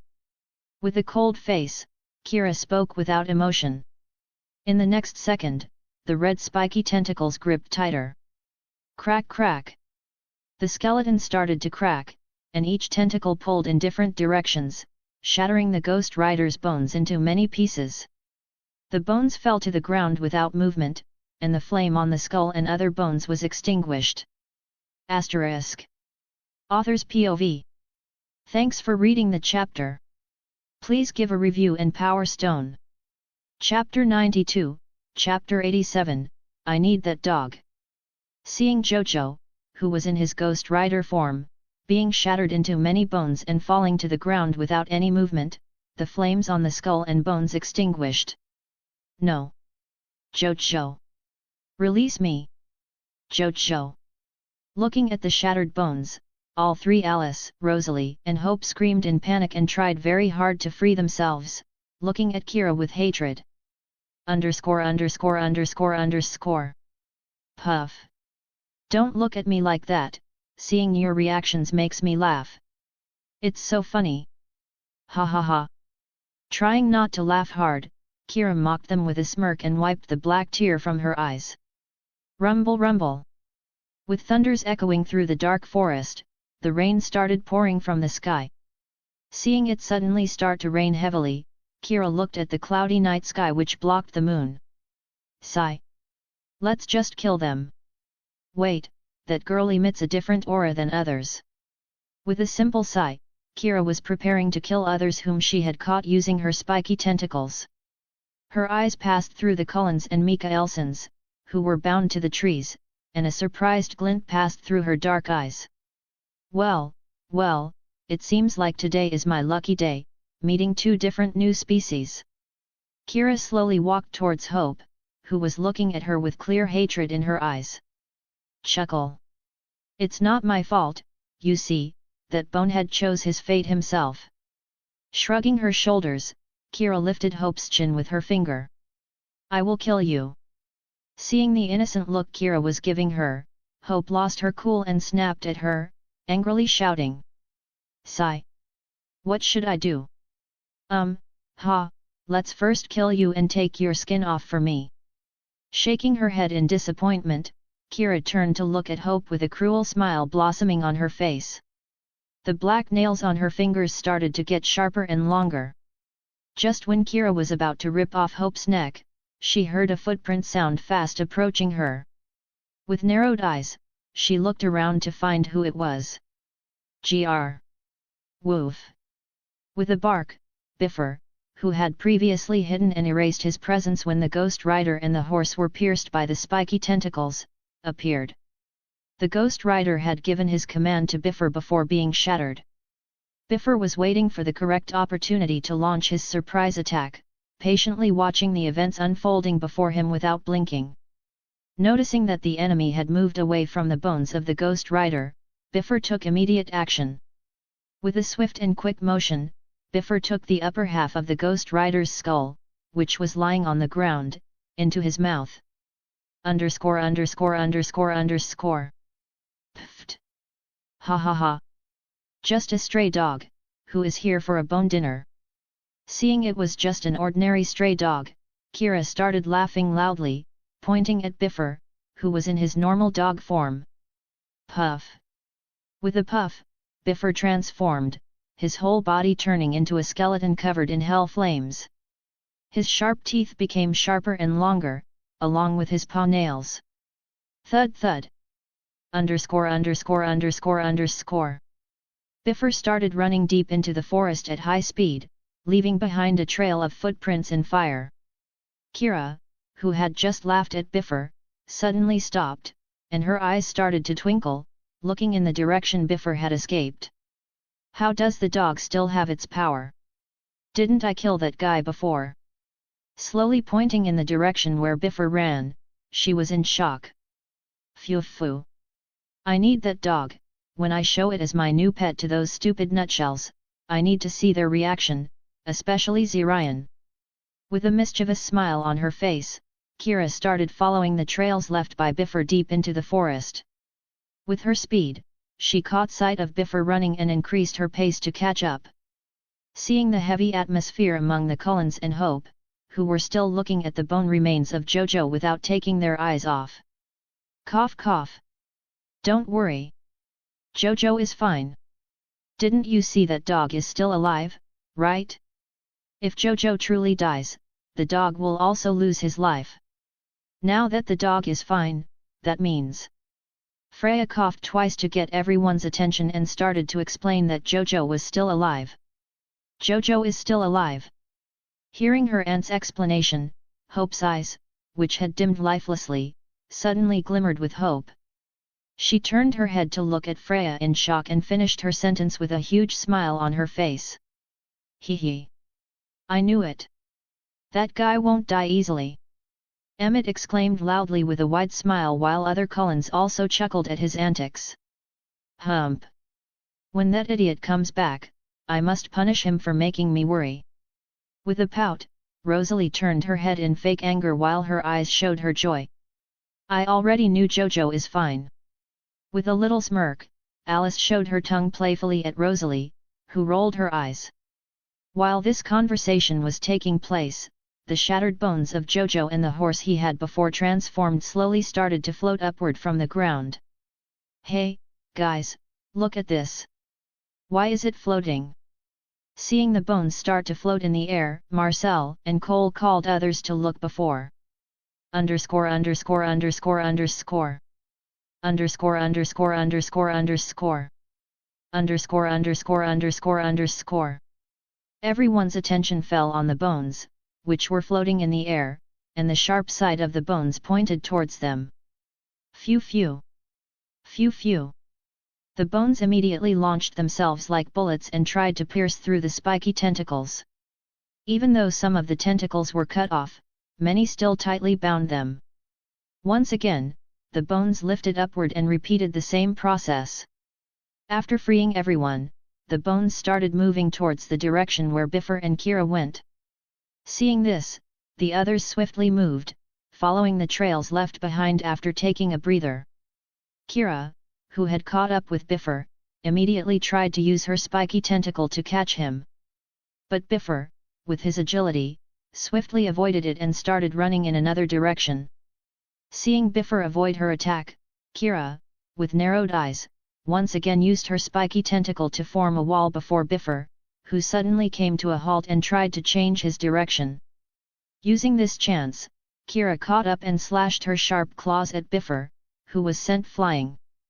The skull Bifur was carrying in his mouth was thrown high into the air due to the impact. Little puppy, come here, I will. Just when Kira was about to launch her second attack, suddenly a bone hit her head and bounced off. Underscore underscore underscore underscore. Seeing a small bone piece bouncing off her forehead. But just before she could realize, many bones hit her at high speed, which she couldn't avoid. Ah! The impact sent dust covering the area, and Kira started to scream in pain. When the dust settled, the scene became clearer. Kira had one of her eyes pierced by a rib bone, and a big bone passed through her stomach and her knee, bounding her to the ground. Her right palm was pierced by a sharp broken bone while left hanging in the air. When Kira tried to remove the bone pieces from her body, the bone's temperature suddenly increased and were tightly bound to her, not even moving a centimeter. Ah! The bones turned red, and Kira started screaming in pain. She tried to summon her spiky tentacles to remove these bones from her. But no matter how many times she tried, she couldn't free herself from them. The skull, which was suspended in the air, slowly descended to her face level and moved closer. Swish swish. Click click. Suddenly many bones flew towards the skull and started connecting themselves with a crisp of fire. Kaka kaka. When the bones fully formed the human skeleton, the skull suddenly lit up in hellfire with laughter. The flames slowly transformed into the black jacket and attire the Ghost Rider was wearing before being shattered. Ha ha ha ha. It's a good game, I like it very much. This time it's my turn. With erratic laughter, the Ghost Rider moved near Kira, who was bound in her place, unable to move. But this time, the smile on Kira's face vanished, replaced by anger, as she looked at the Ghost Rider who was mocking her. Asterisk. Author's POV. Thanks for reading the chapter. Please give a review in Power Stone. Chapter 93, Chapter 88, Wait. This breath. Kira, who was trapped by the sharp bones that pierced various parts of her body, making her immobile, looked at the Ghost Rider in anger. The previous mockingness and spoiledness in her tone changed to an angry scream. Ha ha ha ha ha. Seeing Kira struggling and screaming in pain, the rider laughed loudly and moved toward her, ignoring her screams. Huff huff. You. I will make your life hell, you see. Taking a deep breath, Kira uttered each word, looking at the Ghost Rider who was mocking her, with hatred. Underscore. Fool. You are in no position to threaten me. Shaking his head, the Ghost Rider motioned his hand upward. Suddenly, the bones that pierced Kira's body lifted her and slowly moved her toward the open palm of the Ghost Rider. She saw herself being dragged into the Ghost Rider's palms, who was looking at her indifferently while opening his palm and stretching out his right hand. Grib. Creak. Tell me. I heard you mention your companions' names, right? And one of them is Rex, right? What is the other's name? Pulling her close to his face, the Ghost Rider asked her calmly. He had already heard everything she said when Kira captured him with her surprise attack. Underscore. Hearing the Ghost Rider mention Rex's name, Kira's eyes widened in shock, and she cursed herself for being so careless. Swoosh! Suddenly, a red spiky tentacle tried to stab through the Ghost Rider, who was chatting with Kira. Thud! With a quick sidestep, the Ghost Rider caught the tentacle in his hand and gripped it tightly. Underscore. Kira, who had hoped her sneak attack would connect perfectly like the previous time, saw her hopes shattered. Grib! Gripping the tentacle tightly, the Ghost Rider observed Kira for a few moments without speaking. The Cullens and Mikhailson's family arrived at the spot where the Ghost Rider was holding Kira by her neck and gripping the red spiky tentacle in his other hand. Sigh. Jojo, are you all right? Seeing the scene before them, they sighed in relief, knowing the situation was under control. Yeah, brother, you gave us a heart attack, even though we're undead, we got your back. Ouch. Emmett smirked and wiped his t-shirt in mock hurt, only to get an elbow from Jess, who rolled her eyes at his antics.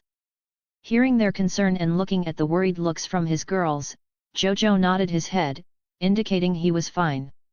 He had felt that a few minutes earlier, when he captured Kira, she had tried to attack him but was unable to launch it. Now, one of her tentacles had tried to pierce his back. Tell me. I don't have time to waste with you. Looking at Kira, who was silent after his questions and unwilling to answer, the Ghost Rider gave her a warning. Underscore. Ray. Seeing Kira not taking his warning seriously, the Ghost Rider roared and pulled her face closer to his until their eyes met. Look at my eyes. Holding her neck tightly, the Ghost Rider forced her to see his eyes, which gleamed like they were sucking her into an endless abyss. Ah! What is happening to me? Seeing herself being pulled into some unknown place, repeatedly killed and touched by unknown people, Kira screamed in pain. She didn't know who they were or why they were touching and killing her over and over. Those are the victims of the sins you have committed. Feel their pain. With a solemn tone, she heard the ghost rider's voice in her head, but she couldn't find him. After screaming in agony for several minutes, the screams came to an end, and her eyes were charred beyond recognition. Ray. Seeing Kira had stopped screaming, the ghost rider roared, holding her shoulder tightly. Crisp crisp. The intensity of the hellfire increased several degrees, and Kira's body started to burn at the high heat induced by the flames. Her skin and muscles rapidly reduced until only her bones were left. When the ghost rider's flames touched Kira's skeleton, it suddenly changed color to silver white. Crack crack. The skeleton started to crack, and the lifeless bones began to vibrate crazily, with a loud, coarse scream coming from it. The cracks rapidly spread throughout the skeletal body. How do you know I am still alive? Seeing the skeleton was about to be destroyed completely, Kira, who was pretending to be dead, couldn't sit still and started shouting in panic. Snort. Well, I met one just like you. But he had only a skeleton left when I met him. Hearing the panicked voice coming from the skeleton, the ghost rider sneered and vaguely mentioned the huge skeleton he had met when he first came into contact with that crazy cult in Forks. The reason why Kira wasn't dead was that many corrupted souls and beings inside the seal could resurrect from their skeleton, with their consciousness remaining active inside. Through various rituals, they could once again get a new body, but if the skeleton was destroyed, the being or soul would return to the dark dimension inside the seal. But destroying a skeleton was very hard. Seeing her skeleton being effortlessly destroyed like it was nothing made Kira scream in panic. She didn't want to return to that damn space, from which she had tirelessly worked hard to escape. _______. Hearing the uncomfortable scream from the skeleton, the Cullens and Mika Elsons watched the scene without taking their eyes off it. Why do I suddenly feel like we are the bad guys? Klaus raised his eyebrow at Freya, who shrugged her shoulders, hearing Kira scream about not wanting to go back. It made the others feel pity and curiosity. Wait, this breath, why do you have this kind of breath? Blast! Just before the skeleton broke into several pieces, Kira sensed something she couldn't sense before. Her voice wavered in surprise, but before she could fully question him, the skeleton had already broken. Puff thud. With a puff, the ghost rider transformed back into Jojo in his human form. Suddenly, his eyes rolled back, and he fell unconscious to the ground. Seeing Jojo fall, Rosalie, who was closest to him, suddenly appeared near him and started checking his body. The other Cullens also looked at him worriedly, as this was the first time they had seen Jojo lose consciousness. He's fine, let's take him back to Lewis's house. After checking him, Freya gave her opinion. Hearing her, Rosalie, who was also checking Jojo's condition, nodded, lifted Jojo in her arms, and started moving toward Lewis's house. Asterisk. Author's POV. Thanks for reading the chapter. Please give a review and Power Stone. Chapter 94, Chapter 89, Jojo, Your Eyes. After a week. Shudder, shudder. With a few shudders in his eyes, Jojo slowly opened his eyes, and his sight landed on the ceiling of the bedroom while lying on the bed. After a few seconds passed, his eyes became clearer, his blue pupils changed into a glowing silver color. The normal view before his eyes changed into black and white. What is this? Why is my vision like this? Jojo began to panic and started to look around, getting up from the bed. He looked at his right hand, which was connected to an IV cable, and pulled it out from his veins.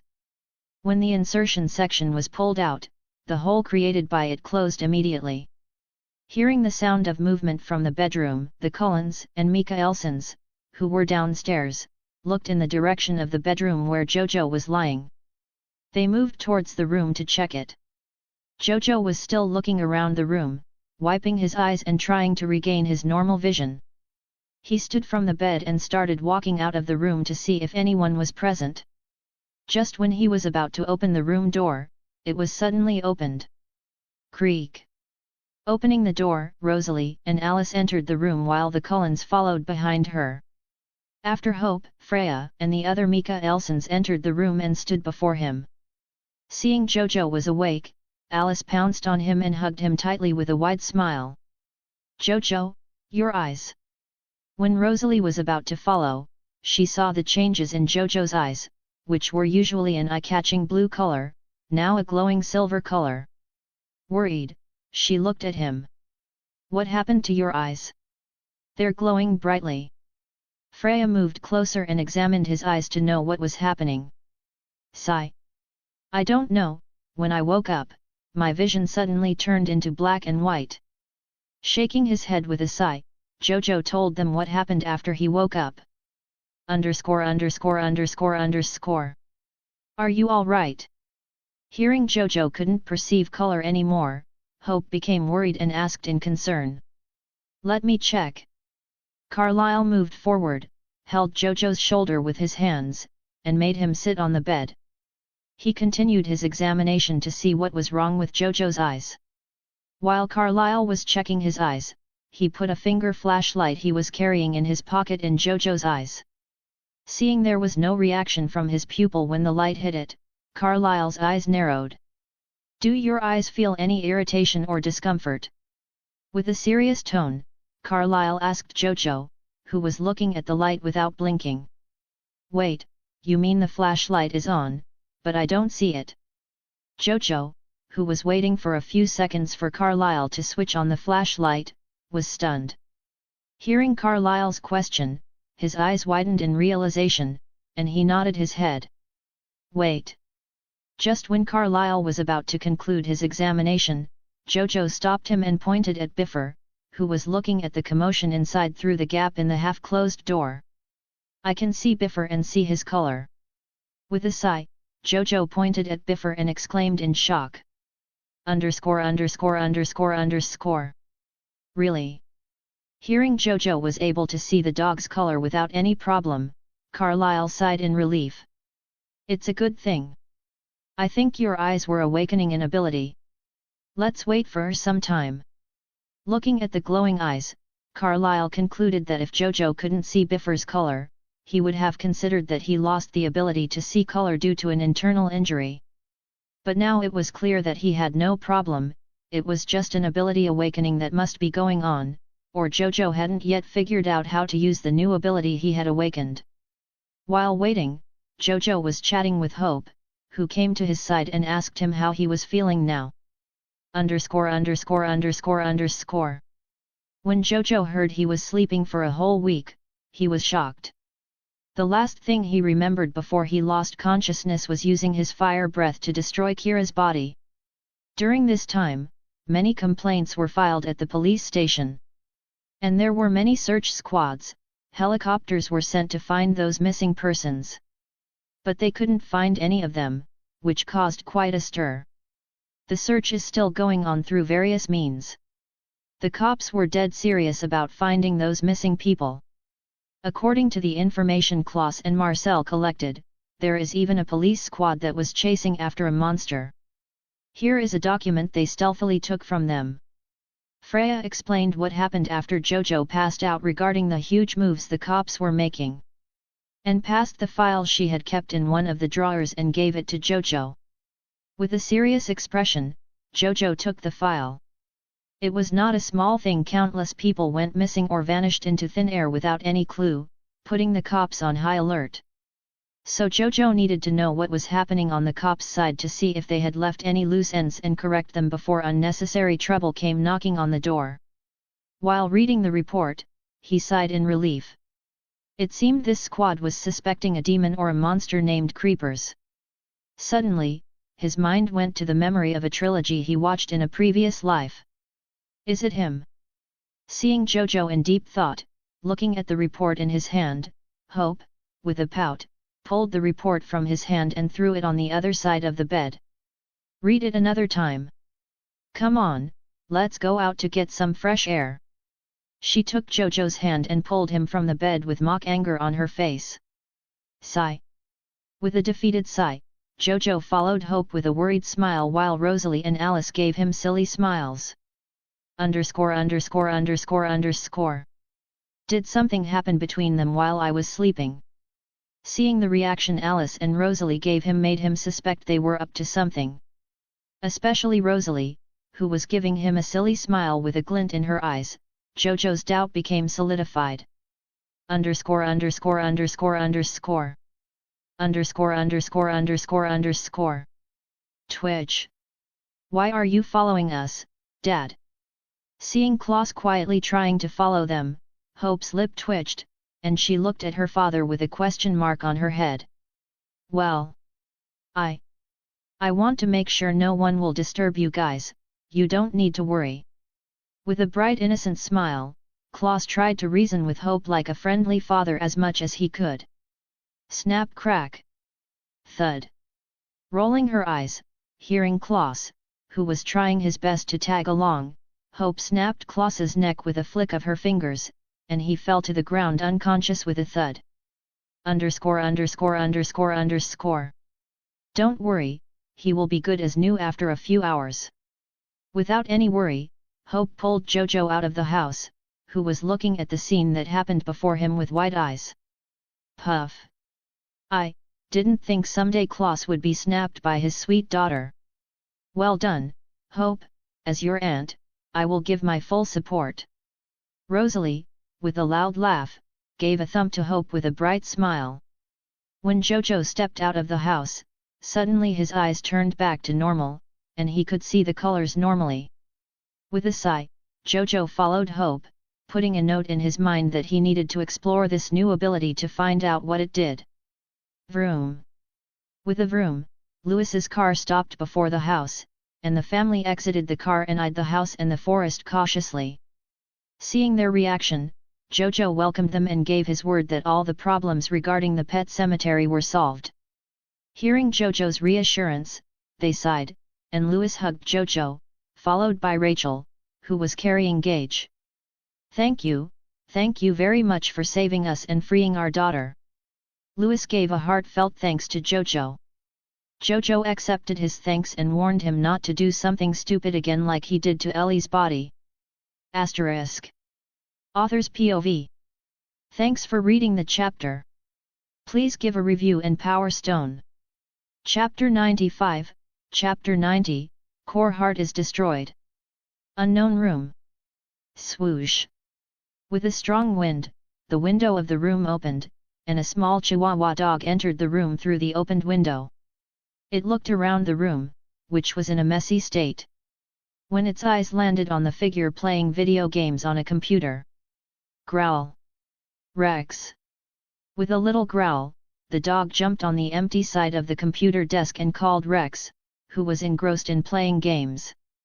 Why are you here, Zirian? Seeing the old man Zirian coming directly to find him, Rex raised an eyebrow in surprise. It's about Kira.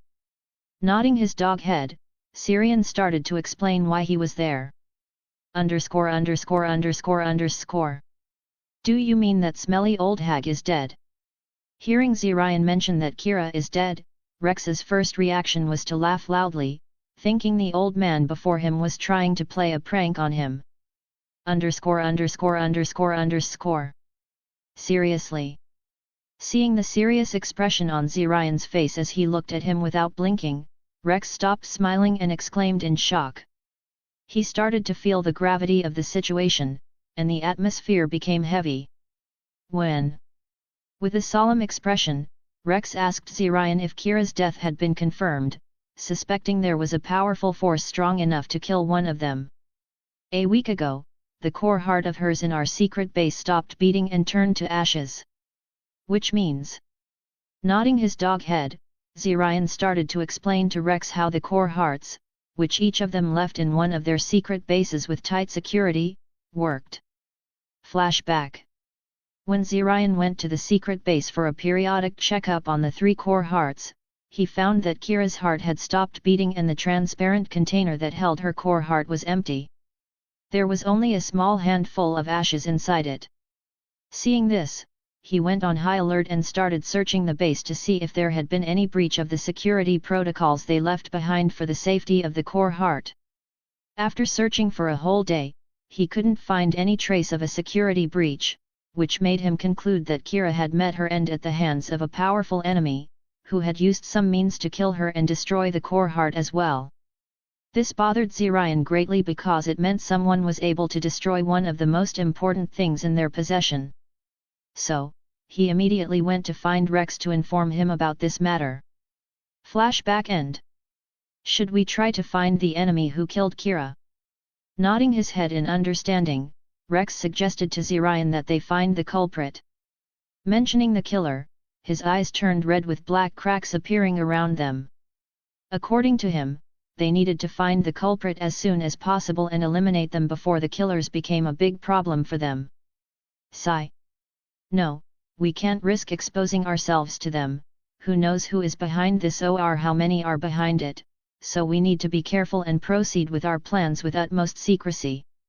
Seeing the hot-tempered Rex wanting to find the killer and deal with them immediately, Zirian shook his head with a defeated sigh and opposed Rex's idea. He scolded Rex, reminding him not to forget their mission here, which was more crucial than chasing an unknown individual or organization. There was a high risk of exposing themselves if they tried to probe Kira's killer. They might lose more than they would gain. Even if the unknown organization got a whiff of their presence and tried to track them down, it would take a lot of time. So, even if they were caught, they would have already succeeded in their mission, and it would be too late to stop them by then. Ludlow. Maine. Hope and Jojo were sitting under a huge tree inside the forest, having a conversation. While they were chatting, laughter filled the air, and the atmosphere was very lively between them. Jojo noticed that Hope seemed to be struggling with something she wanted to say to him but was having difficulty expressing. Now, tell me, what is going on between you three? Seeing the situation was right, Jojo asked, but Hope avoided eye contact and started stuttering.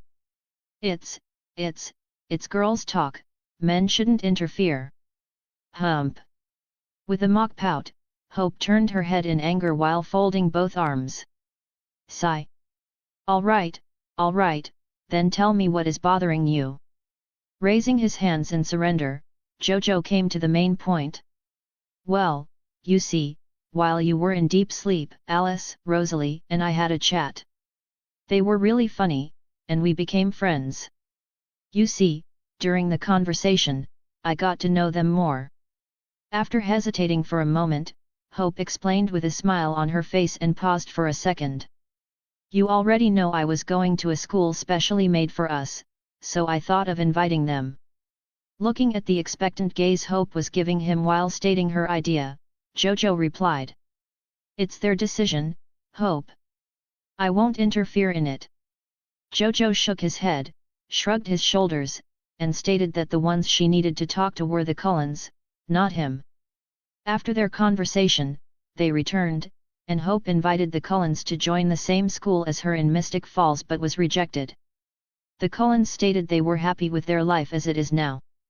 After staying for another week in Ludlow, Maine, Jojo and the Cullens followed the Mika Elsons back to New Orleans. Mika Elson compound. In the room, all the Mika Elsons were standing in the marked area drawn by Freya, looking at each other tensely. They were preparing to release the hollow from their bodies so Jojo could defeat her and save them. Kid, if the situation gets out of control, take my daughter and leave this place. With a solemn look, Klaus looked at Jojo seriously and took his place, preparing for the ritual. Suddenly, the atmosphere became tense and unsettling environmental changes started to appear. The temperature began to drop, eerie silence like a void, and unnatural darkness started to fall over New Orleans. This was sensed by many, and they began to become agitated. Vincent Griffith's eyes widened at the changes in the sky and the erratic feeling within him, and he started moving at high speed towards the Mika Elson compound to get answers. Even Sofia Voronova turned to the direction where the Mika Elson compound was located, wide-eyed with fear visible on her face.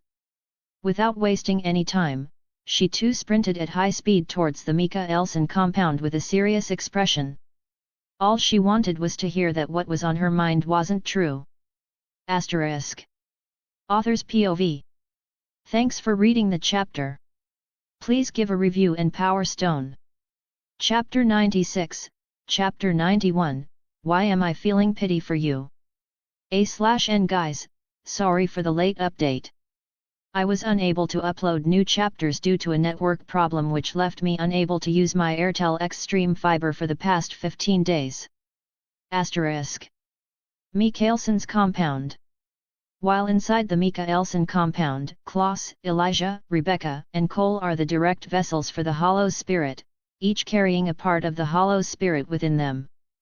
They are fully aware that being near each other could lead to the Hollow's reassembly and return, which is very dangerous to them and New Orleans, so they choose to go their separate ways to stop the Hollow from getting any chance. But now there is a chance that they could eliminate the threat of the Hollow once and for all. They took the risk after careful consideration and witnessing the Pet Cemetery case, and their sister Freya, Haley, and Hope's belief in JoJo convinced them to take the risk. They have taken several precautionary steps, and the current ritual is to try to help JoJo when it goes out of control, which will give enough time for others to escape from the Hollow. Even though JoJo insisted he could deal with the Hollow without any problem, the Mikhaelsons didn't agree and took many precautions to stop the outbreak for some time. Inside the room where the ritual is being performed, Klaus, Elijah, Rebecca, and Cole were in the ritual, each in their assigned place, while Freya was performing the ritual standing beside JoJo. The Cullens, Marcel, Hope, and Haley were outside the Mikhaelson compound to prevent anybody from interfering with the ritual. Even though Hope insisted on helping Freya, Klaus rejected it outright without giving any room for negotiation. Seeing her father reject her idea of helping her Aunt Freya, she turned to JoJo to get his help, but JoJo shook his head, indicating he was not going to help her. The sky started to turn dark, and an erratic chill aura began to emit from inside the Mikhaelson compound. It seems like they've started. Jasper looked at the Mikhaelson compound with a disturbed expression visible on his face. Are you all right, Jasper? Looking at Jasper, who was disturbed after the sudden atmosphere changes, Edith asked him worriedly. Swoosh. The emotion emitting from inside is very raw and intense. With a swoosh, Jasper moved away from the Mikhaelson compound and maintained his distance from it. Seeing this, the other Cullens nodded their heads in understanding, and Edith followed after Jasper to lend him a helping hand. Swoosh. After a few seconds, Sofia Voronova arrived at the scene and looked at the Mikhaelson compound, which was emitting a chilling aura, with wide eyes and clear fear visible on her face. Who are you people? Haley, what is happening here? Why do I feel the Hollow's presence increasing several-fold with each passing second? Sofia's face changed, and she looked at the Cullens with narrowed eyes. She had never met this unknown group of people standing before her. When her eyes landed on Haley and Hope standing with these people, she couldn't help but question Haley loudly. Her face turned pale, feeling the Hollow's presence growing stronger. Sigh. Don't be agitated, Sofia, we are going to deal with the Hollow once and for all. With a sigh, Haley came forward and chose her words carefully to ease Sofia, who looked like she was having a panic attack. Sofia paused momentarily, disgusted by what she heard, with a blank expression. What? Snapping out of her shock, Sofia exclaimed loudly. You've got to be kidding me, Haley. Don't tell me Klaus and the others are intending to release the Hollow. With fear gripping her, heavy words fell from her mouth, her disbelief evident. Calm down, Sofia, don't worry, this time. Swoosh. When Haley was about to explain, she was interrupted halfway by the arrival of Vincent Griffith. What is happening here, Haley? Did you guys forget the Mikhaelsons were forbidden from gathering in one place? Looking at the situation spiraling out of control, Vincent asked Haley with a solemn face, eyeing the Cullens who stood beside Haley and Hope. They're from the DMC, they came here to solve the hollow once and for all. So, you don't need to worry. Seeing Vincent eyeing the Cullens with hostility, Haley introduced them to him. _______. You mean, the Mika Elsons are going to release the hollow in the middle of New Orleans, to get rid of it, with these people from something called the DMC. Massaging his forehead, clear irritation visible in his voice, Vincent sneered at Haley. That's right, buddy, after JoJo kills the hollow, you can meet with them, but you can't go inside until the matter is resolved. Leave it to the experts. Emmett, with a confident wide grin plastered on his face, walked forward with arms spread wide. ______. Emmett, he's thinking about blasting your face with some spell. Edward sneered at Vincent and informed everyone present of what was in Vincent's mind. Seeing Vincent's cold attitude toward them, Edward couldn't help but sneer back at him. _______.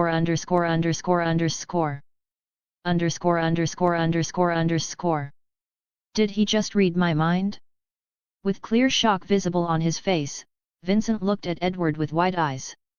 Inside the Mika Elson compound, Klaus, Elijah, Rebecca, and Cole were on their knees, breathing heavily, looking exhausted. Meanwhile, Freya was maintaining the strong barrier she had cast using the ritual, gritting her teeth. Black mist, emitting from all four of them, began to reach one another, forming a large cluster. Klaus, Elijah, Rebecca, and Cole's eyes turned blue, clear pain evident on their faces. JoJo, observing the black mist, which emitted the scent of death and corrosion, narrowed his eyes. Poof! With a poof of flame all over his body, JoJo transformed into his Ghost Rider form. After transforming, he was astonished to see the power source of the hollow, which emitted a strong scent of death, and surprised to smell the scent of life within it. Freya might not have been able to see it, but Ghost Rider was different. He could see and sense it. Nothing could escape his hollow eyes, which represented the depths of the abyss. The pure black essence he saw represented death, while the pure white essence represented life. The grey essence was the result of corrosion on both death and life power. He felt strong disgust sensing corrosion on the power source, which was actively corroding the life essence and also the death essence in the black mist that was gathering together. After nearly half an hour of waiting, the black mist that had been coming out of Klaus, Elijah, Rebecca, and Cole stopped, and they fell unconscious, releasing the hollow and exhausting all their strength. Huff huff. It's up to you now, JoJo. Freya moved out of the room, still maintaining the barrier. After she exited, she increased its defenses several-fold. Even outside the barrier, she could vaguely hear the hollow's whispers trying to enchant her into lowering the barrier. The black mist that had joined together began swirling rapidly and started to take the shape of a female. You did a good job releasing me. Now open the barrier. A female voice, with a slight echo, came from the black mist as the hollow's spirit finally revealed its appearance. What will you do after I release the barrier? Looking at the hollow, arms folded, Ghost Rider asked while leaning his back against the wall. I will destroy New Orleans and complete my revenge. With killing intent dripping from her voice, the hollow glared at Ghost Rider, her disgust clear. If that's the case, I will stop you. Saying that, Ghost Rider removed the iron chain draped over his shoulder and threw it at the hollow's spirit, binding her spirit body. Seeing her spirit bound, the hollow's eyes widened in shock as she struggled to break free. No matter how much effort she put in, she couldn't escape. She had let her guard down, underestimating the Ghost Rider's capabilities. Even JoJo was shocked by the noticeable increase in his power after he had fainted at the pet cemetery. Clank clank. Clank clank. Ghost Rider slowly pulled the hollow toward him with one hand, rolling the iron chain in his fist inch by inch. Why am I feeling pity for you? It's very unreasonable, especially for someone like me who punishes sinners who do not repent. Moving the hollow's face close to his, who was glaring at him with gritted teeth and hostility, Ghost Rider studied her with clear interest and confusion in his voice. Asterisk. Author's POV. Thanks for reading the chapter. Please give a review in Power Stone. Chapter 97, Chapter 92, Inedu's Past. Let's see what makes me to pity you. When the Ghost Rider looked at the hollow before him, he felt pity, which shocked and intrigued him, because whenever he meets an existence who bore numerous sins on them and has no remorse, his rage and disgust for them will increase. Even though he was in control. But now meeting Hollow Spirit, whose real name is Inedu Labonaire, who was one of the most powerful witches of the Native American tribe. Release me. This instant. Feeling all her efforts to break free from the iron chain which tightly bound her when she let her guard down. Inedu's eyes glowed ethereal blue light, which signifies the dark magic and immense power within her, as well as her connection to the mystical forces that she commands. The mystical force contained in her body has both death and life essence, which is slowly being corrupted by something. Whispers. Release me, or you will face a huge consequence. Whispers. She tried to use her skill Hollow Whisper on Jojo, from whom she had already felt a witch's blood in him before he transformed into a Ghost Rider. Even though the presence is weak, with her immense power it is a very trivial matter. The Hollow Whisper is one of her abilities. With this she could make those who are sensitive to magic or are connected to her in some way hear whispers or distorted voices. When she is near, she is calling out to them or trying to influence their actions. _______. Seeing Hollow Whisper is not working on Ghost Rider and becomes agitated. Ha ha ha ha. Ha ha ha ha. Don't worry, your puny tricks won't work on me. Not able to control his loud laughter, Ghost Rider laughed loudly, holding the chain that bound Inedu in his right arm. I don't know why I feel pity for you. But tell me why you want to destroy New Orleans and after the Mikaelson family. Suddenly Ghost Rider's demeanor changed and a huge pressure descended on Inedu. His voice turned serious and deep, which sent chills to Inedu, whose eyes widened. This was the first time she felt this feeling. _______. Tell me. My patience is waning. I usually don't have this much patience. Looking at Inedu, who was not answering his questions, Ghost Rider raised his voice while the chain that was binding her started to tighten slowly and the iron chain started to heat rapidly. _______. Seeing silence is the only answer from the Hollow Spirit before him, which for some reason her eyes are glowing blue intensely. Ray. Look into my eyes. Your soul is stained by the blood of the innocent. Feel their pain. Losing his patience, Ghost Rider pulled Inedu's face close to his and made her look directly into his abyssal eyes, which were hollow with darkness. Using a penance stare, Ghost Rider could see the memories of the sinners and the sins they committed, while the sinners experienced the pain and agony their victims went through. Inside Inedu's memories. 1,000 years ago. 1,000 years ago, before the city was formed, two powerful witch tribes decided to unite with one another to form a powerful coven. By the marriage between the two leaders of the tribe, who were said to be one of the most powerful witches of their generations. The reason they formed the witch coven was a purpose which they pledged. The purpose of their coven establishment was to bring prosperity. A very elderly witch from the side of Inedu's father's side predicted it and emphasized this idea to him, which made the clan leader very happy that he was going to be a part of a great cause. So he proposed this idea to their rival clan leader, who is a woman who accepted the idea of peace and prosperity.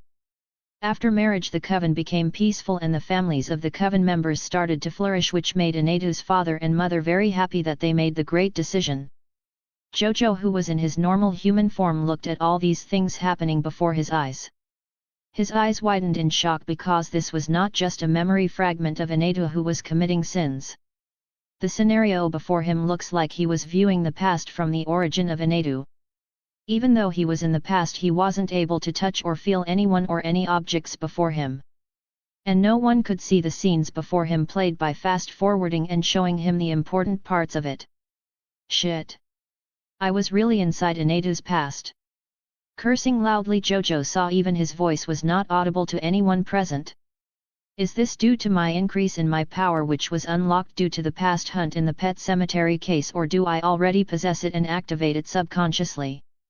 He went into deep thought and later pushed the thought away and looked at the images past with interest.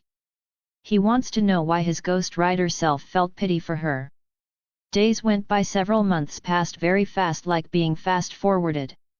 When it ended, Jojo found himself inside a hut where Inedu's mother was lying on one of the big stone beds, while several witches were surrounding her, murmuring several spells in unison. The elder witch who performed the marriage ceremony between the two tribal clans was performing a ritual on features in Inedu's mother's belly. Your child will be the most powerful witch ever born and will bring prosperity to our coven.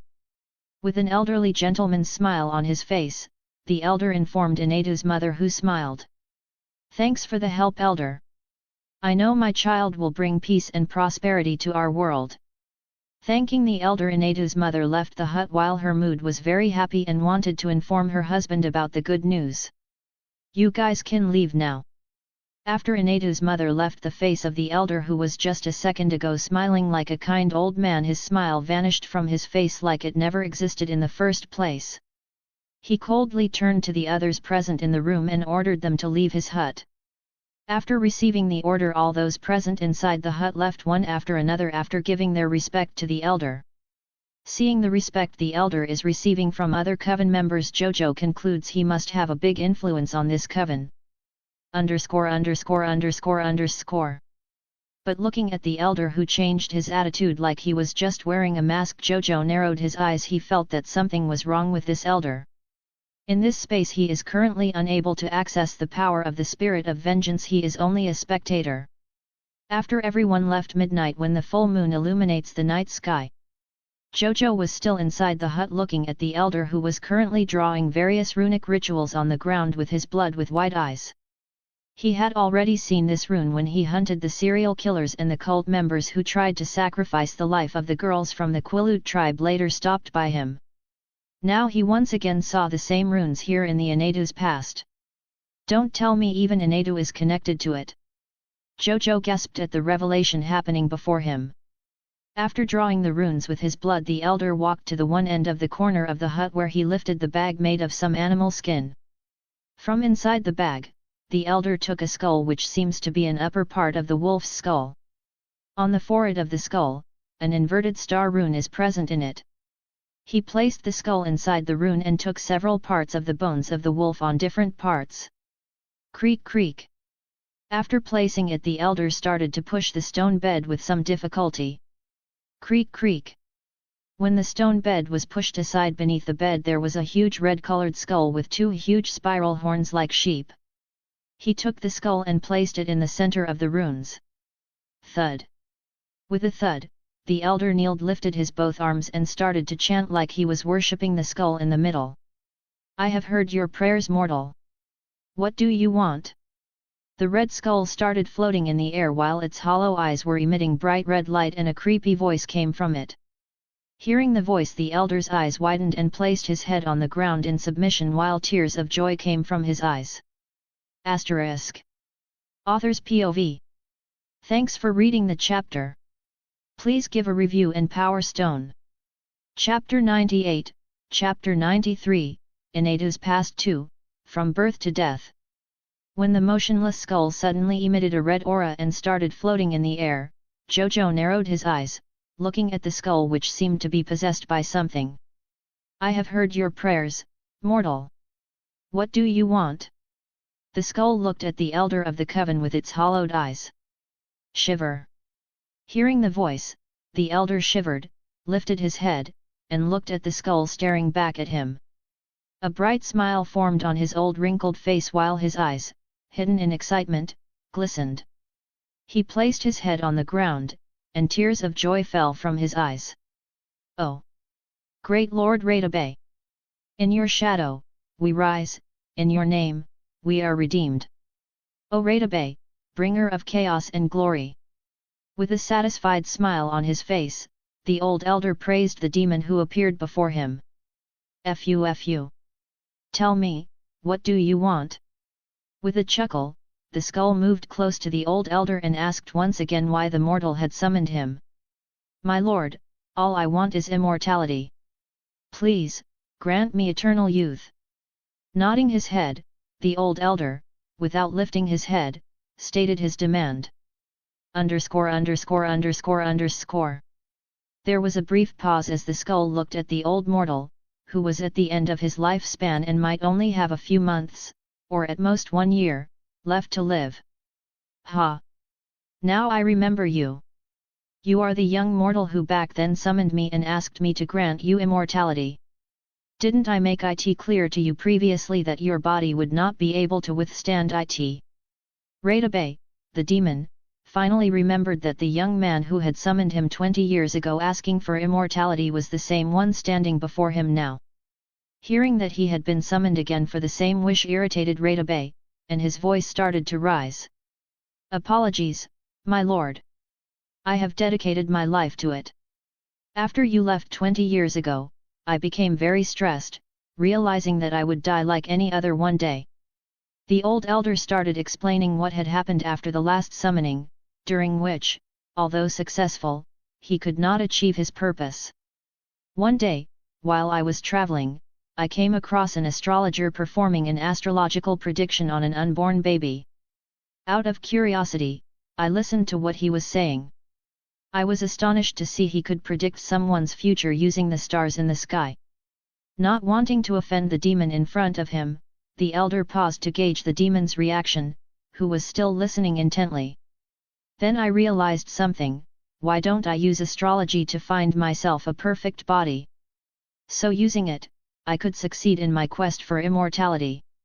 Seeing that the demon possessing the skull was still listening, the elder continued to explain his plan. He explained that from that day, he learned and researched astrology. One day, he predicted through astrology a way to obtain a perfect body. According to the prediction, the baby of the 2 most powerful witches, who had undergone several rituals of bathing in the magic energy of several witches, might gain the ability to break the balance. Its body would be the most compatible one. _______. Hearing the elder's full explanation of his plan, Jojo was shocked and started to think that the image before him might not be her completely. Ha ha ha! So, you came up with this idea, hey? If you already think you've found a way, then why did you summon me? Laughing loudly, Radabe, who possessed the skull, asked curiously, wanting to know why this mortal had summoned him. My lord, I want your blessing of the soul parasite. Through it, I could corrode the baby's soul and replace it. Finally, knowing he had piqued the demon's interest, the elder stated his reason for summoning Radabe. I will grant you your wish. Now, where is my sacrifice? Nodding his head, Radabe accepted the elder's request and turned to look around for his sacrifice. My lord, I will sacrifice the wolf pack I captured earlier, which is being kept in the cave inside the forest, where you can enjoy savoring it. With an excited smile, the old elder revealed that he had prepared the sacrifice for Radabe. After hearing this, the skull fell lifeless, and the bones of the wolf that the elder had placed in the runes exploded at the same time. With a burst of wind, a red mist burst out of the hut through the window and into the forest. After witnessing this scene, before Jojo could move forward, he saw how Inedu's mother, who trusted the elder, came to check on the baby's condition and performed the necessary rituals. Fast forwarding 10 months, Jojo witnessed the scene where Inedu's mother gave birth to her. After the baby was born successfully, the whole coven celebrated as if it were a grand festival. The father and mother of the baby named her Inedu Labonaire after a fierce battle over whose name their daughter would carry. Jojo even noticed the old elder cursing under his breath when he realized the baby was a girl, not a boy. While performing the ritual of introducing the heir of the coven, he was the only one who was unhappy. He had made a big miscalculation, not considering the gender of the baby that would be born. Grit. Even though he was unhappy, he decided to continue with his plan. After coming this far, it would be foolish to drop it just because of a tiny problem like gender. Jojo saw the life of Inedu, who was constantly manipulated by the elder. Looking at the innocent girl, whose emotions were manipulated in such a way that the children of her age began to hate her, Jojo felt a pang of sympathy. Even many people who once admired her now looked at her with fear. The innocent Inedu could not understand why everyone looked at her with fear, and why no children of her age wanted to play with her. As time passed, the elder slowly started invading Anata's soul, but for some reason, her soul was too strong for a normal human. So he had to proceed slowly. Seeing her daughter's emotions grow colder day by day, one day Anatu even sacrificed an entire family from 3 houses, making her parents lose their patience with her. The way they looked at their daughter changed from love to fear and doubt. No matter how many times they warned her not to hurt any coven members, Anatu would nod her head like a good girl, but after some time, she would once again perform sacrificial magic. But no one suspected the harmless old elder who was secretly manipulating Anatu's actions. He used Anatu to perform various sacrificial rituals that he wanted to conduct through her. But something unexpected happened. He did not predict the growth rate of Anatu's power. Without even realizing it, her soul started to repair and push the elder's soul away. If this happened, all his hard work and years of effort would be wasted. So he quickly formed a plan to kill Anatu to stop the rapid growth of her power, which was increasing exponentially. She had already become the strongest witch the elder knew to exist. If he hadn't started invading her soul when she was a baby, he could only dream of achieving his goal now. After careful planning, the elder once again manipulated Anatu into performing a sacrificial ritual.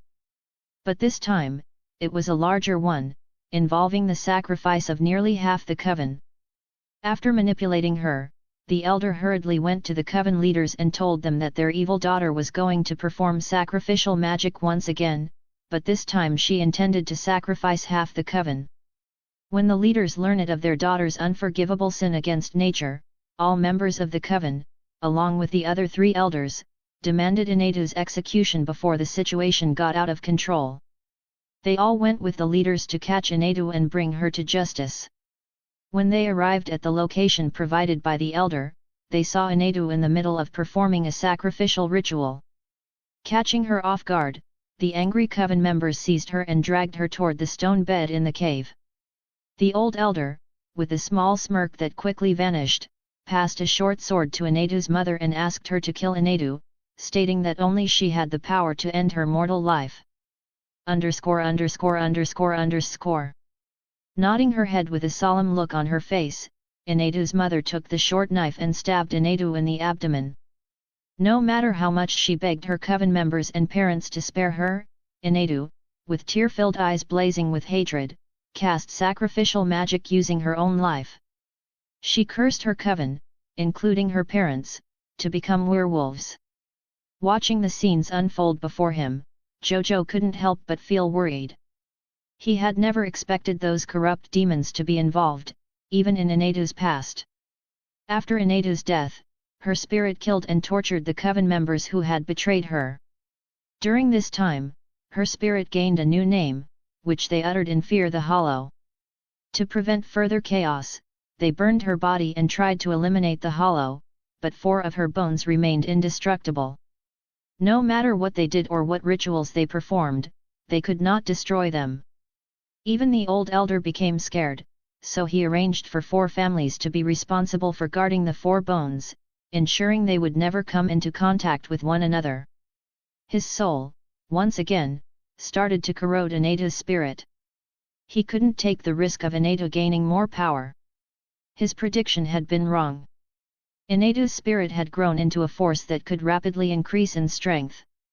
So he devised a plan to temporarily weaken her by separating and hiding her bones. A few days later, the old elder died and joined his soul, which was corrupting Anatu's soul. After witnessing Anatu's entire life, Jojo couldn't help but feel pity for her. From birth to death, even in her spirit form, she was manipulated and influenced by that wretched old man. Swoosh! Suddenly, Jojo automatically transformed into his Ghost Rider form, and Anatu was standing beside him. "Did you see it?" Looking at Anatu, whose eyes were watery and who was kneeling on the ground crying, Ghost Rider couldn't help but ask. Author's POV. Thanks for reading the chapter. Please give a review and Power Stone. Chapter 99, Chapter 94, You are going to live. I want you to live. Outside Mikaelson compound. Seeing the Hollow's presence getting stronger, Vincent and Sophia, who were trying to convince Haley and Hope, started to sweat. Grit. No, I can't allow her to come back. Gritting his teeth, Vincent, who couldn't lose his patience, wanted to sneak attack Haley and Hope, to immobilize them so he could enter the Mikaelson compound and stop whatever this family wanted to do this time. Underscore underscore underscore underscore. Underscore underscore underscore underscore. Caught off guard, both Haley and Hope were immobilized by Vincent's sneak attack. Sigh. Sorry Haley, Hope, you guys forced me to do this. With a sigh, Vincent was about to pass through them to enter the Mikaelson compound. Boom. But he was greeted by a fist straight in his face and sent flying. Thud. Ah! Hitting the nearby lamppost and falling to the ground, Vincent covered his face in pain. Puke. When Vincent saw his hands were covered in blood, he puked a few teeth into his hand, which was clearly due to the force of the hit that sent him flying. After Vincent was hit, his immobilization spell, which was binding Haley and Hope, vanished. Everyone looked at the source who hit Vincent. They were greeted by Emmett, who was looking at Vincent angrily. Underscore underscore underscore underscore. What? He's looking down on us. With irritation seeping through his voice, Emmett walked to the side of Jess, who was trying to coax him. Emmett felt offended when Vincent didn't pay attention to them or acted like he wasn't taking them seriously, making him lose patience. Marcel, why are you silent? Why are you supporting them? Sophia's eyes landed on Marcel, who was calmly standing, leaning on the door with his eyes closed. She asked him. Underscore underscore underscore underscore. Hearing his name, Marcel opened his eyes and looked at Sophia, who was asking him with narrowed eyes and fear visible in her tone. Don't worry, Sophia, think about it calmly. We initiated this, which means we are confident that this time we can eliminate the Hollow once and for all. Clearly understanding why Sophia was panicking, Marcel looked at her seriously, nodded his head, and calmly explained to her. Underscore underscore underscore underscore. Hearing Marcel's words, she couldn't help but want to curse, but what could she do? She was outnumbered. Don't worry, Ms. Sophia, the one dealing with the Hollow inside is Jojo, the leader of DMC, who is more powerful than you imagine. If anyone can solve the Hollow, it's him. Looking at the shuddering Sophia, who seemed to be on the verge of breaking down due to her PTSD from when the Hollow previously possessed her, Esme walked towards her and placed her hands on her shoulders to comfort her. Underscore underscore underscore underscore. Gulp. Looking at Esme, who was bursting with confidence, without an ounce of hesitation visible on her face, Sophia calmed down and turned to look at the others' faces. All of them, except her and Vincent, were very calm, like the situation was already under their control. There were also Rosalie and Alice, who were chatting happily like they were on vacation. She could hear that they were planning to go to Salvatore boarding school in Mystic Falls to look around. Sigh. Are you sure, if you guys fail, it will be too late to regret it? Calming down a little, Sophia looked at Marcel once again to get his confirmation. Nod. Nodding his head, Marcel confirmed he was sure they would succeed. If he had not accompanied Klaus and his group to aid Jojo in Ludlow, he would not have been able to see another side of this world that made him understand some beings are far more dangerous and powerful than vampires, witches, and wolves. Okay, I will believe in you.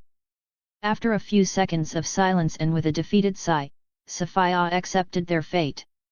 If they succeeded, they would be free from the Hollow, if not, they would be killed. Thursday. Why does the Mikaelson family always cause problems that endanger others' lives? Spitting blood while sitting on the ground, tiredly leaning on the lamp post, Vincent couldn't help but curse while looking at Haley and Hope. Creak. With a creak, Freya exited the Mikaelson compound and started to strengthen the barrier to prevent any accidents from happening. Underscore underscore underscore underscore. Vincent, what are you doing here? Noticing Vincent glaring at her with his mouth covered in blood, raising her eyebrow, Freya asked him. ___________. To stop whatever you are planning. With a not-so-friendly glare, Vincent snapped back at her. ____________. Best of luck. With a dead look in her eyes, Freya turned back to the barrier, not caring about Vincent. After half an hour, the Hollow's aura started to decrease, which was felt by Freya, Vincent, and Hope, who were the witches present there. Inside the Hollow's mind, seeing Anatu crying while kneeling on the ground, Jojo, who was in his Ghost Rider form, understood she must have also seen what he had seen in her memory. He didn't know why he could see the past, even before Anatu's birth. He was just guessing it was due to the Elder's soul also being bound to Anatu's spirit. __________. Getting only silence as an answer, Ghost Rider didn't feel offended. He transformed back into his human self, since now he could control his form in this space. It's hard for you. Not giving up, Jojo once again tried to start the conversation.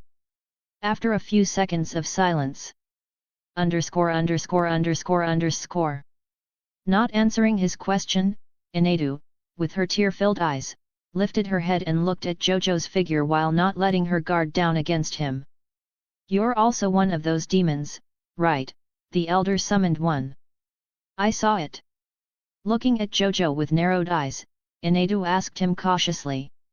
Seeing he could easily pull her into her own memory space and show her entire memory forcefully made her wary of Jojo. She couldn't gauge what Jojo's motive was in showing her all her memories. Seeing all her memories, where she had been manipulated and her soul was slowly corroded by the Elder's soul, made her mind unstable. While she was alive, when she was committing these horrible acts against her clansmen, she never felt sympathy or kindness for them. But this time, while looking at her memories, seeing herself once again committing those acts, she felt different feelings. She felt sad. Her heart felt heavy, and tears started to stream from her eyes non-stop. This feeling, which she had forgotten existed within her, was once again blooming, but this time like a flood of water breaking out of a dam. Sigh. No, Anatu. I am Jojo. I am different from those corrupted demons you saw earlier. My previous form is known as the Spirit of Vengeance or Ghost Rider, whatever you want to call it. Seeing the suspicious look Anatu was giving him, Jojo, with a sigh, sat beside her calmly and introduced himself and what the fiery skeleton form she had seen earlier was. My job is to hunt down sinners and send them to hell. With a grin, seeing that Anatu was listening to him intently, Jojo explained his power to her. Puff. With a puff of hell flames, he once again transformed into his Ghost Rider form. Ha ha ha. I am responsible for punishing sinners, evil souls, and demons or even any life that commits sins. With a proud pat on his chest, Ghost Rider dramatically declared with both arms open. _________. So you're saying you're here to kill me? With a sad look on her face, Anatu accepted the fact that she was going to get punished for her sins. Even though she was manipulated, she could clearly remember everything she did. Yet and no. Nodding his head, Jojo gave his answer, which confused Anatu. For some reason, when I saw your spirit form, I felt pity, not anger or disgust, just pity. That means the one who should be punished is him. That old fool who was trying to take over your body and soul. Gleam. Noticing the confused look he was receiving, Ghost Rider explained honestly what he felt when he first came into contact with her spirit. While the Ghost Rider mentioned the old elder who was the main culprit behind the scenes, his hollowed eyes gleamed with fiery red, indicating his mood. _________. It's impossible. He has already corroded my soul to the point of no return. You should just kill me. Let me embrace peace. All my life, I was someone's doll, free me. I have no will to live. No one in the outside world wants me to live. Even my parents. Hearing the ghost rider's intention to separate her soul from the old elder's soul, she shook her head, denying it was possible to separate the elder's soul now. So she asked the ghost rider to kill her and free her, stating that no one in the world wanted her to live. Even her parents wanted her to die. While mentioning them, she stopped midway as tears once again fell from her eyes. Remembering the look filled with hatred and regret on her parents' faces before her mother stabbed her. ________. No, you are going to live. I want you to live. Now come, let me deal with the old bastard. After a few minutes of silence, the ghost rider broke it, stating he wanted Inedu to live. When Inedu heard his words, her eyes widened in shock. Before she could speak, they were back in the room where Jojo was holding the steel chain that was binding her tightly. It will be painful, Inedu, but I believe that you can handle it because you are a strong woman. If someone ever tells you that you shouldn't live and that no one in the world wanted you alive, then remember my name, Jojo Sadaru wanted you alive and to live your life happily. Giving his speech, the heat and flames in the chain, which Jojo had previously controlled to investigate Inedu's spirit, were now covered in hellfire. The temperature rose rapidly, and the chain turned red with heat. Ah! Feeling the heat, Inedu started screaming in pain. She wanted the suffering to stop but gritted her teeth and tried her best not to lose consciousness, as Jojo had mentioned. She had to persist, not losing consciousness, in order not to be dragged along with the old man's soul, which Jojo intended to separate. Ah! Ah! As the ghost rider kept pulling the iron chain covered in hellfire, the chain that bonded her passed through her, and the chain was now binding another figure, an old man. The cries of pain from Inedu were accompanied by another scream, this time from the old man. Seeing the plan was successful, Inedu's eyes lit up, and her resolve grew stronger. Looking at the old man who had ruined her life, suffering like this made her feel very happy. Asterisk. Author's POV. Thanks for reading the chapter. Please give a review and Power Stone. Chapter 100, Chapter 95, Why Are You Tearing My Soul? When the ghost rider pulled his iron chain, which was fully covered in hellfire, it passed through Inedu's spiritual body and started to pull something out of her, which made her scream in pain. Ah! The scream of Inedu shook the whole Mikaelson compound, sending things such as furniture, flower vases, glass utensils, and many other things flying. The single scream of Inedu after some time turned into something hoarse. After a few seconds, a scream of a man was heard along with Inedu's. Glitch glitch. With a few glitches all over Inedu's spirit body, the iron chain pulled out a black fog that was continuously glitching. Seeing that he was successful in an attempt to tear the old elder's soul from Inedu's spirit. Ray. Stay awake, Inedu. Pull yourself together. With a roar, the ghost rider caused a sonic wave that dispersed the black mist and the old man's soul, which was still sticking to Inedu like old bubble gum sticking to a black shirt. The situation here is a complicated one. This is not a matter where the ghost rider could use his brute force. Here, the ghost rider needs to slowly and carefully pull and tear the old elder's soul. If he uses too much force, he might pull back Inedu, which will make the two souls merge again. If this happens, they will need to start again. While pulling, Ghost Rider also encouraged Inedu whenever it seemed like she was about to give in to the pull. Outside Mikaelson's compound. A few minutes earlier, when the Hollow's dark aura started to decrease, it was felt by Freya, Vincent, and Hope, who were the witches present there. Don't tell me. Are they going to kill Inedu? If this continues. Vincent's eyes widened in shock. He couldn't believe what he had just felt. The presence of Inedu's dark aura was getting weaker. His eyes glimmered, seeing the possibility of the Hollow being eliminated once and for all. Did you see that, Vincent? This is what we are talking about. The one inside is someone who deals with hidden dangers, which we know very little about. Noticing the surprised look on Vincent's face, Freya turned to him and said seriously. underscore underscore underscore underscore. Hearing Freya's words, which seemed like she was very serious, made him silent. It seems Jojo has solved the problem. Right, seeing your reaction. Ha ha ha. With a loud laugh, Emmet smirked and walked towards Vincent and helped him to get up from the ground. Underscore underscore underscore underscore. Sigh. Looking at the man who punched him before now helping him to get up from the ground with a wide smile on his face. It was like the fight before had never happened and all that was just his hallucination. That's my Jojo. With a proud look on her face, Alice looked at others with her head raised. Grit. Stupid workaholic, always working, leaving us behind. Rosalie, who was beside Alice, rolled her eyes and gritted her teeth in annoyance, thinking about how Jojo left them for 2 months. He had an urgent task. Hearing his sister complain about her boyfriend in annoyance, as a good friend of Jojo, Emmet tried to calm his sister. Snort. Yet. I would have believed that if he didn't show up with a beauty when he returned.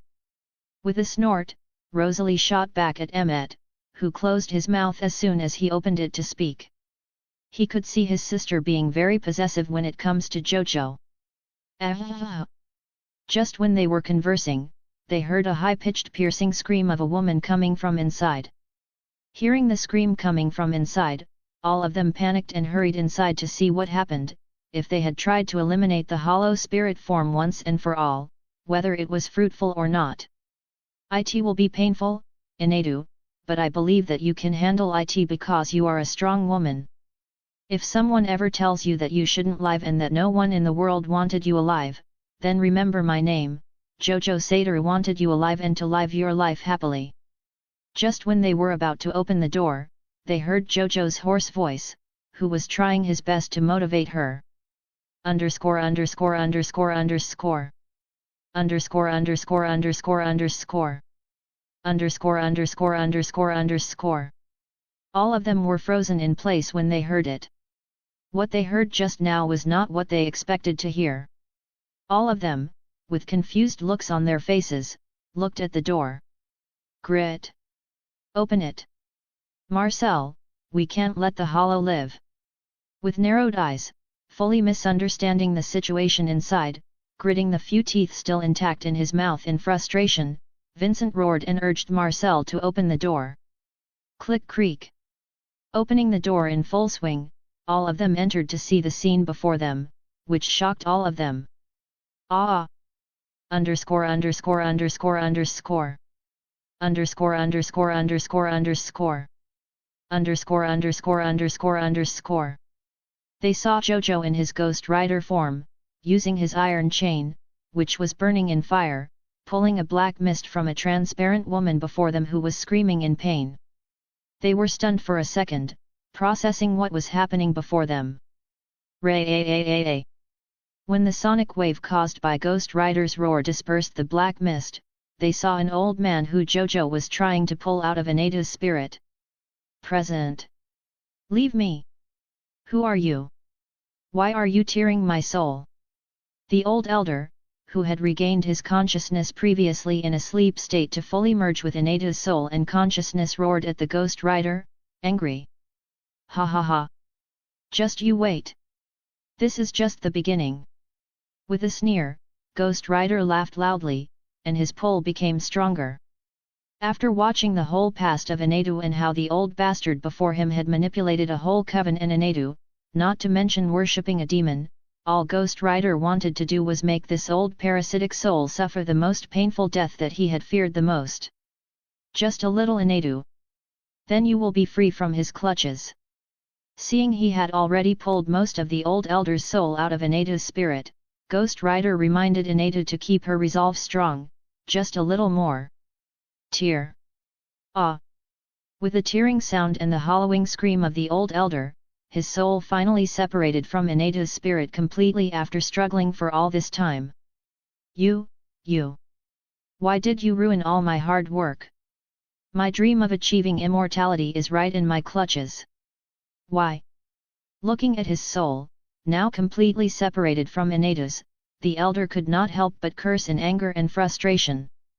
It's like waiting for a game to be completed for a long time, and when the completion bar hits 99%, just when 1% remains, the download fails. Ga ga ga ga ga. Hiss. Stop crying like a child. Now how should I punish you? Hey! Throwing the iron chain from his hand, which automatically bound the old elder's mouth, preventing him from speaking further, Ghost Rider started to think how he could punish the one before him. The Ghost Rider noticed that, due to the commotion he had caused, others who were waiting outside had entered the room. Freya, I need a pig alive. Shifting his eyes to Freya, Ghost Rider asked her to bring a pig, alive. _______. Swoosh. Not understanding what was happening, Freya nodded and turned to look at Marcel, who nodded his head and leaned from his place, moving at high speed. She didn't ask why. By observing what was happening before her, she could already guess there was something that happened that they didn't know. She believes him, so she has no problem waiting until Jojo explains why he is helping Inedu instead of killing her, as they had planned before. Why are you helping the Hollow? What's your purpose? Vincent interrupted the conversation and asked the Ghost Rider with narrowed eyes. While entering, he had already heard the conversation between the Ghost Rider and the Hollow. So he was sure Jojo was an accomplice of Inedu or one of her followers who wanted to release Inedu by fooling the Mikaelson family, making them believe in him that he could kill the Hollow once and for all. Asterisk. Author's POV. Thanks for reading the chapter. Please give a review in Power Stone. Chapter 101, Chapter 96, Sophia. You traitor! After bounding the old elder's soul, the iron chain automatically pulled the soul to the corner while the old elder's soul was trying his best to break free, but none of his efforts bore any fruit. Muffle muffle! The old elder's soul was not even allowed to scream because even his mouth had been sealed by the burning red-hot iron chain, only his muffling noise rang in the room. _______.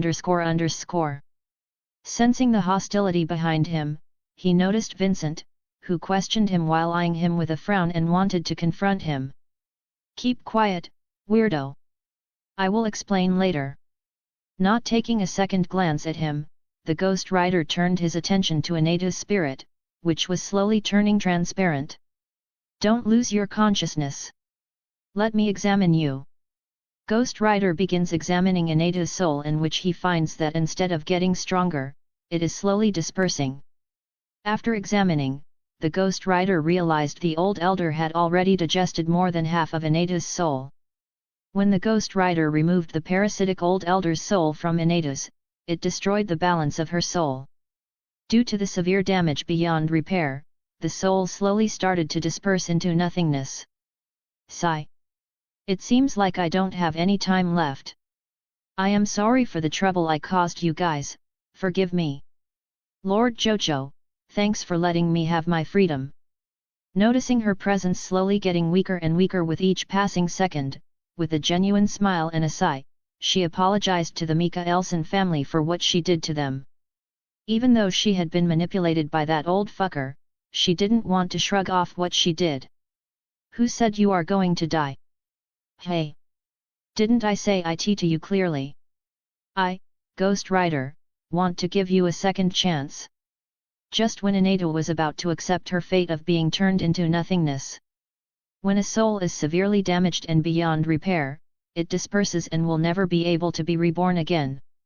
It will be forgotten forever and never enter the cycle of life again. _______. Hearing Inedu ask them for forgiveness very sincerely, and the pain hidden behind the smile she mustered up made the Mikaelson family stunned, and they didn't know what to say.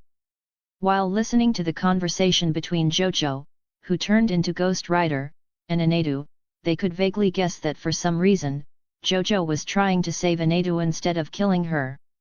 The Cullen family might not know the full horror of the Hollow Spirit, but they know how cruel and merciless Inedu is.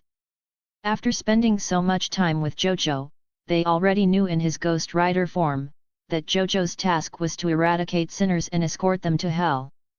Huff! With a huff, which blew a little flame from his mouth, the Ghost Rider moved forward. Poof!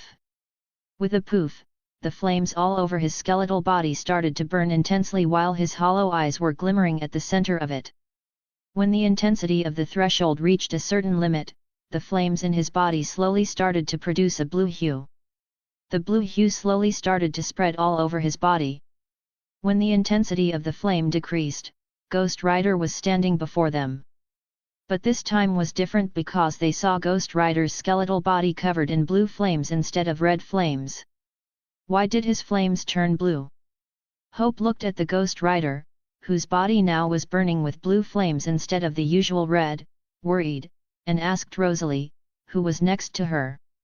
I've never seen this form. Once Jenny informed me that Jojo used blue flames to heal her when she was seriously injured. She shook her head, indicating that she didn't know about it. Suddenly, Rosalie remembered that Jenny once mentioned to her how Jojo saved her using blue flames that covered his palm. But this was the first time she saw Jojo's Ghost Rider form with blue flames instead of red. Don't panic. With a little comfort, Ghost Rider put his hands on the transparent spirit of Inadu. The blue flames from his hands started to spread slowly all over Inadu's spirit. Seeing the flame rapidly spread all over her, Inadu closed her eyes. She had already felt the heat from the iron chain earlier, and just a few minutes before. She had seen how the old elder's soul was trembling wildly due to the burning pain he was receiving from the flames in the iron chain.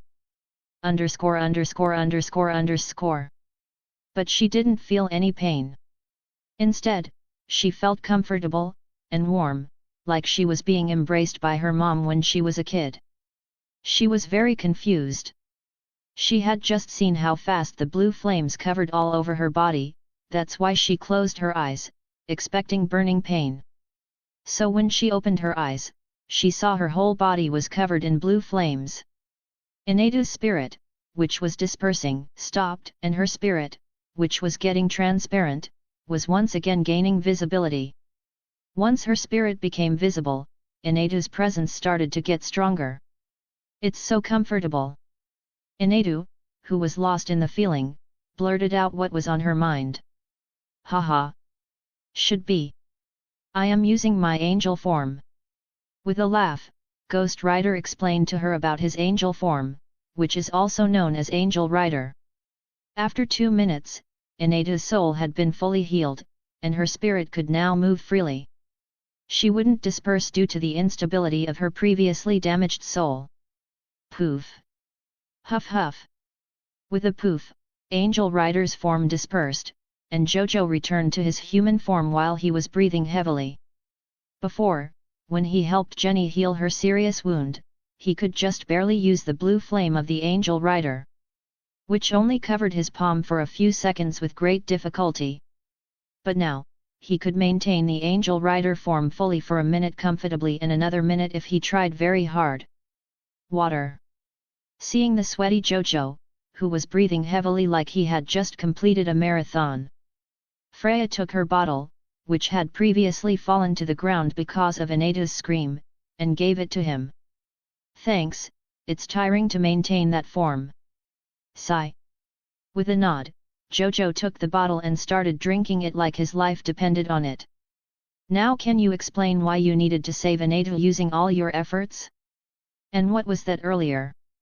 Seeing Jojo had calmed down and his breath had become steady, Freya asked her questions, which were on everyone's mind. Well. Hearing her question, Jojo looked around the room where everyone nodded their heads, indicating they too wanted to know. So Jojo explained to them about Inadu's past, how she was born and how she was manipulated. When they heard about it, they couldn't help but look at Inadu with pity. Seeing everyone's eyes on her, for some reason, made her embarrassed. This was the first time many people were looking at her with pity. She had only seen anger, fear, and pleading looks directed at her, but this was the first time pity was directed at her. They could have never imagined that the terrifying Hollow had this kind of backstory and that she was a pawn to an old geezer who wanted to achieve immortality. So what are you planning to do with her spirit, which you just saved? Nodding in understanding, Haley asked Jojo about his plan. She doesn't have any personal hatred towards the Hollow as long as she doesn't target her family. And Enadu is also one of her ancestors, so if she had a good ending, she wouldn't make a fuss over it. I want her bones. Not hiding anything, Jojo informed them of his plan to give Enadu her body back. So he needed her bones, which had been safeguarded for many years to prevent Enadu from gaining her full power by 4 witch families. I won't allow it, her existence will affect the natural balance of our world. To be honest, she shouldn't exist.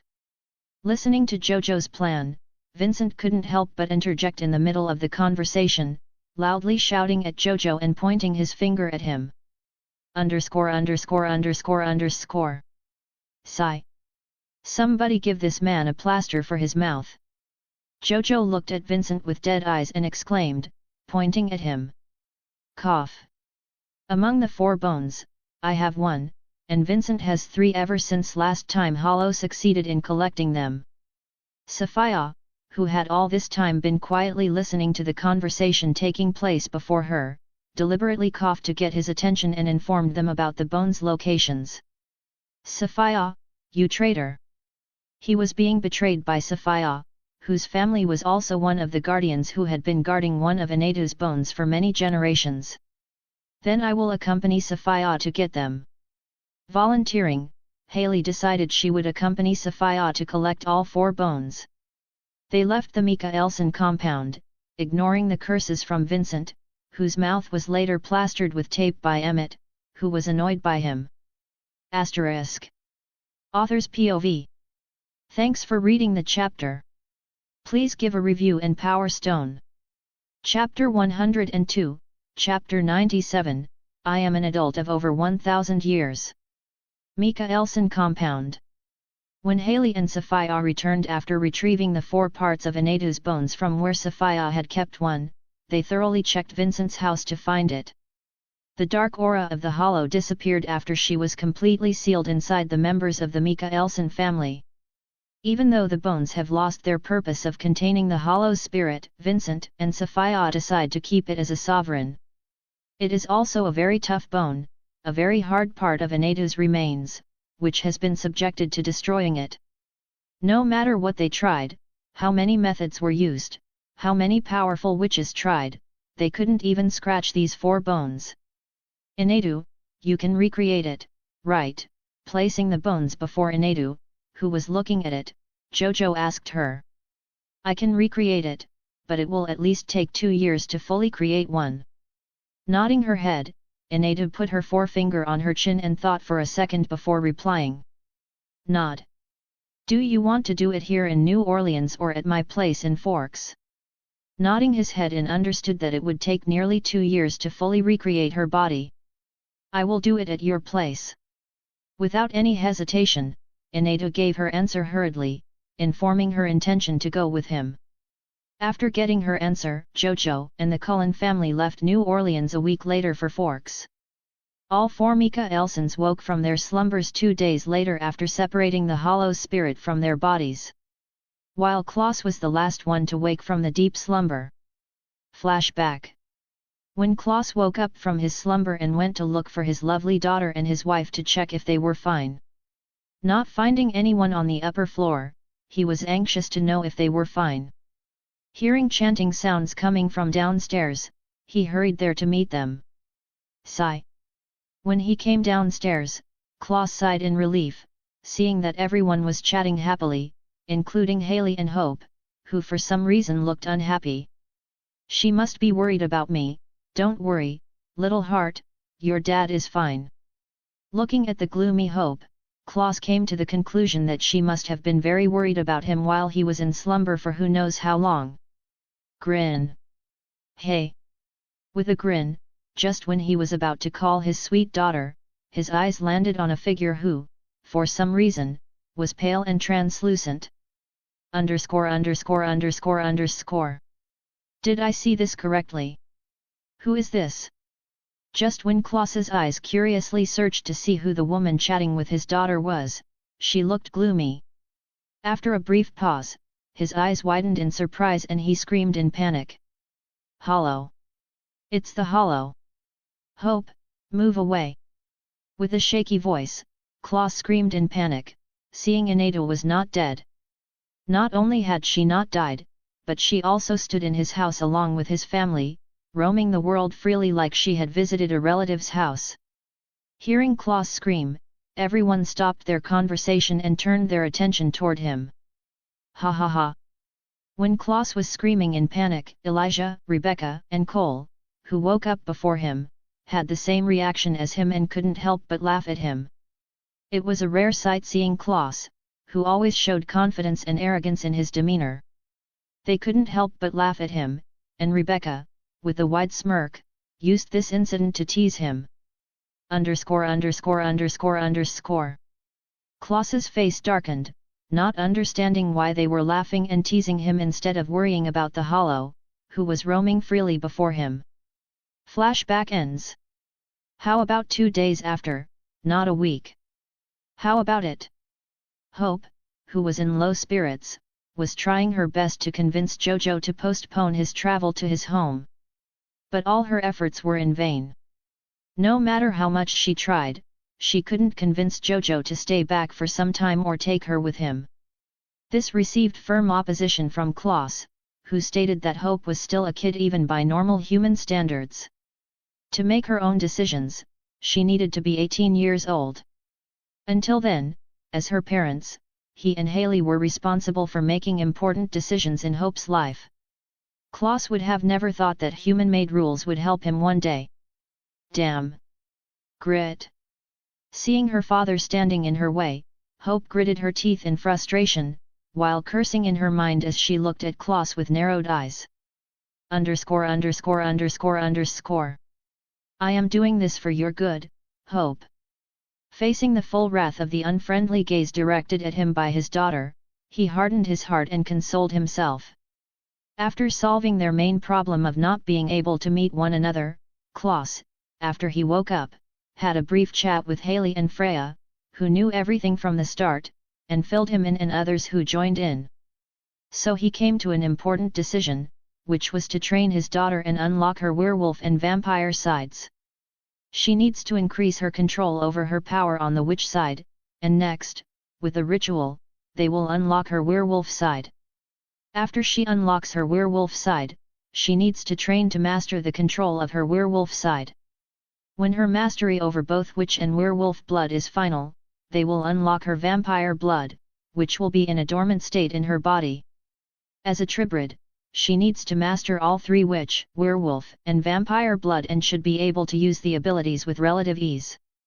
He needs to train her before she can join Jojo in his dangerous job, so she can save herself with enough power.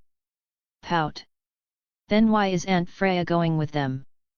With a pout, Hope pointed at Freya, who was placing her luggage in the car's trunk while wearing sunglasses. Hee hee. I am an adult of over 1,000 years, little girl. Hearing the tartan Hope was causing and accusing her, Freya, lowering her sunglasses a little, playfully glanced at Hope.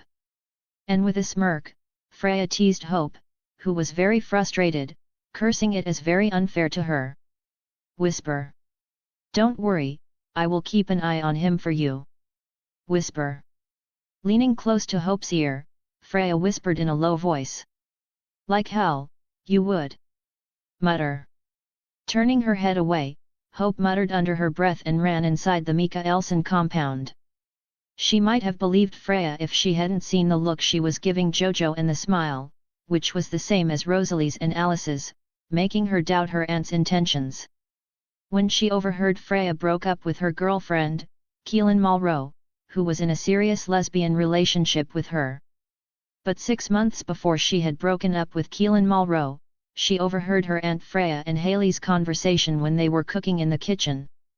Hope was a little curious to know what her aunt, who never stepped inside the kitchen as long as she could remember, was doing in the kitchen.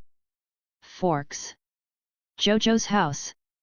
A car parked in front of the house, and one of the doors opened. Jojo exited, followed by Rosalie, Alice, Freya, and Anadu. After taking their luggage from the car trunk, they entered the house. Both Alice and Rosalie decided to move into Jojo's house from that day onwards. When they entered the house, Jojo didn't find anyone except the sound of someone shouting. Hearing the sounds coming from the next door, where Jenny, Kong, and Alex were staying, he concluded they must be there. Leaving his luggage in his room, Jojo allowed Freya the room in which she had previously stayed upstairs, and for Anadu, he allocated the room beside hers. For Alice and Rosalie's rooms, Jojo gave the 2 rooms to the left and right of his. Click. After allocating rooms to them, Jojo went to his room and opened it. Sigh. It seems like Jenny has kept it cleaned up all this time. The last time he arrived, he was in a hurry to leave for Ludlow, so he didn't enter this room. He had only had a little sleep on the couch outside before leaving for Ludlow. Midnight. Creak. At midnight, in the dark, the door to Jojo's room slowly creaked open. Swoosh. With a swoosh, a figure carefully climbed on top of Jojo's bed. When Jojo sensed the movement, he opened his eyes and switched on the light located behind the lamplight. Rosalie? What? Smooch. Seeing the intruder was Rosalie, Jojo was a little shocked, and with a confused look, he was about to ask her but was stopped by the sudden kiss. Tonight is mine. Whisper. With a whisper, Rosalie continued to kiss him passionately. After gaining his composure, Jojo started to respond with the same fervor and passion. Their hands roamed over each other's bodies, searching for something. All their clothes, which seemed to be heavy for them, were torn apart by each other. The night was filled with moans and slapping sounds until sunrise. Grunt. When the sun started to rise, the moaning and slapping sounds stopped with a final grunt. Asterisk. Author's POV. Thanks for reading the chapter. Please give a review and Power Stone. Chapter 103, Chapter 98, Superman Punch. Super Kick. Spear. RKO. Next day. When the sun rose and daylight entered the room through the curtain, Jojo's eyes fluttered open with a sleepy look. Good morning, honey. Seeing Jojo awake, Rosalie, who was hugging him tightly and laying her head on his chest, lifted her head and looked at him with a wide smile. Ah!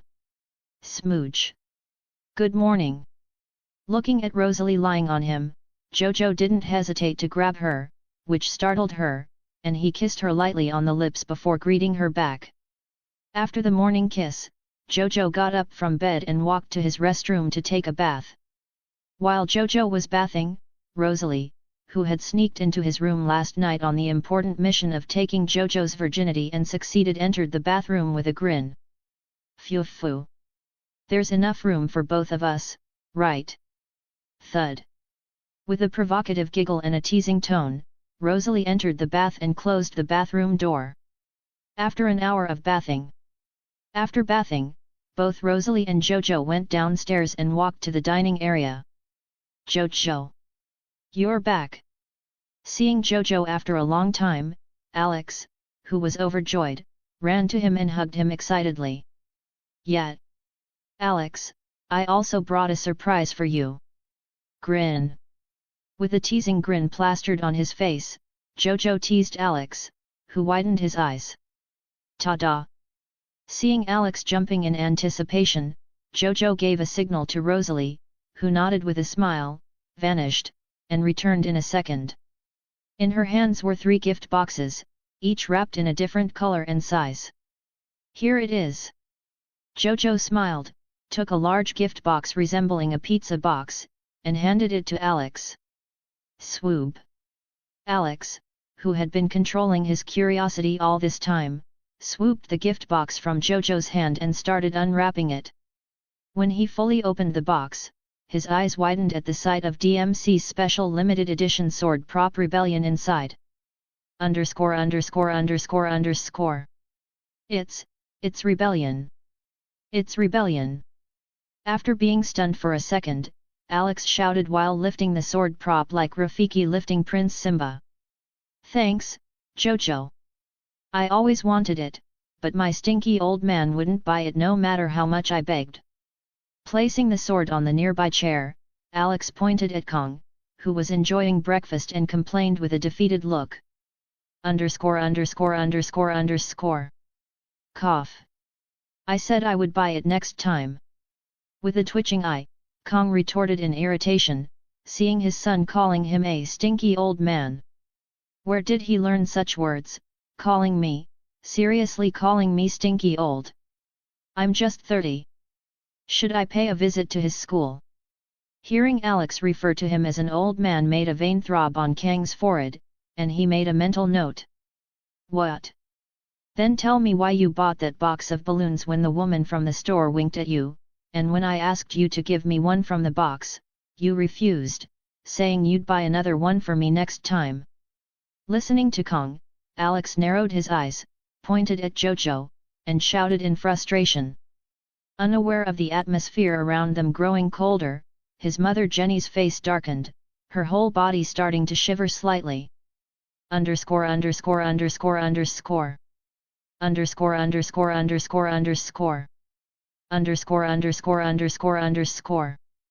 Kong, not expecting his son to betray him outright in front of his wife, widened his eyes and tried to cover Alex's mouth, but he was too late. At this moment, Freya came out of her room and was welcomed by the tense atmosphere. Whisper. What's going on? Whisper. Watching the drama unfold before her, Freya whispered with interest in Jojo's ear. Creak creak. With a mechanical creaking sound, Kang's body started to shiver as he slowly turned around. Thud thud. Gulp. Seeing his wife's dark, expressionless face as she walked toward him step by step, Kong swallowed his saliva in panic. Jenny. I can explain, it's not what you think, it was a package of balloons. I bought it for the wrap-up party of the movie I directed before Home Alone. It's scheduled for release this Christmas. You, believe me, right? Jenny. Taking a few steps back instinctively, Kong tried to explain while glancing at Jojo, pleading for help. Sigh. Sorry, pal, you're on your own. Shrugging his shoulders, Jojo shook his head, indicating he couldn't help him with that. Superman punch. Jenny, believe me. Super kick. No. Jenny, please believe me. Spear. Way. RKO. Watching the one-sided wrestling match unfold before them, Jojo, Rosalie, and Alice stood aside, cheering them on. After giving Kong a thorough beating, his phone started to ring, indicating someone was calling him. Underscore. But he was in no condition to respond. Jenny took his mobile and looked at the caller ID, which had the name Mia in bold letters. Without answering, Jenny took a few steps back diagonally from the now fallen Kong, preparing to make another move. Taking her position, she answered the call and put it on speaker. Sir Kong, we have arranged for the party to go on full swing at the same house where we shot the movie. A female voice came from the other side of the call, informing him about the party arrangements. Underscore. After not receiving a response from Kong, the woman named Mia hung up. I knew it. I believe in him, nobody could shake the trust I have in him. Hee. Hearing that Kong was innocent, Jenny, with an awkward smile, tried to lighten the mood, but all she received was silence. Jojo, why are you standing there? Come and take a seat, breakfast is ready. Forcing the conversation to shift, Jenny hurriedly pulled Jojo to the dining table and started serving the breakfast she had prepared. After breakfast, Jojo handed the two remaining gifts to both Jenny and Kong, who was still semi-conscious, then prepared to go to Forks High School with Rosalie and Alice. Jojo had missed more than 2 months of school due to his visit to New Orleans. Wait. Jojo, take me with you. Seeing Jojo about to leave with Rosalie and Alice for school, Freya hurriedly stopped them. What happened, Freya? Being stopped by Freya, Jojo looked at her confusedly and asked. Cough. Well, you see. I applied for a history teacher position at Forks High, so I could blend in here well. With an awkward cough, Freya showed Jojo her appointment letter, which was covered in a brown postal envelope. _______. Are you sure? Do you want to become a teacher? I thought you'd stay home to continue your research on demons. Hearing that Freya was becoming a teacher at Forks High, Jojo was surprised. Sigh. Well, I had a chat with Esme when we were in New Orleans before you separated Anita from my siblings. When I said I intended to come to Forks with you, she suggested I could try being a teacher at Forks High to blend in more easily. I can also conduct my research as a teacher to avoid suspicion. With a sigh, Freya explained her conversation with Esme before their arrival. Esme advised her to become a teacher at Forks High so she could blend in easily and avoid raising suspicions among the people of Forks if anything unexpected happened. The point was valid. The population of Forks was limited, so any newcomers would be easily noticed by the locals. Why didn't she tell me? If she'd said this earlier, I would have given her a job. Well, teacher, it's her decision. After a brief thought, Jojo nodded, and they all left for school in Rosalie's car. Since they had more people with them, they took Rosalie's car. When they arrived at the school parking lot, there was a lot of commotion from the students. They whispered among themselves, eyeing Jojo, who was flanked by the top two beauties of the school on each side, with another beauty who looked more mature following behind. Damn, another beauty with him, why are they always around him? I thought he transferred to another school because of his long absence. One male student, cursing Jojo in a low voice, complained to his friend, jealousy visible on his face. Meanwhile, some girls were happy to see one of their crushes back after a long absence. Some gathered the courage to approach Jojo, greeting him with wide smiles and shyly adjusting their hair. Jessica and Angela even flirted with him before walking away after receiving a cold stare from Rosalie. Alice giggled at this, tightening her grip on Jojo's hand and laying her head on his shoulder.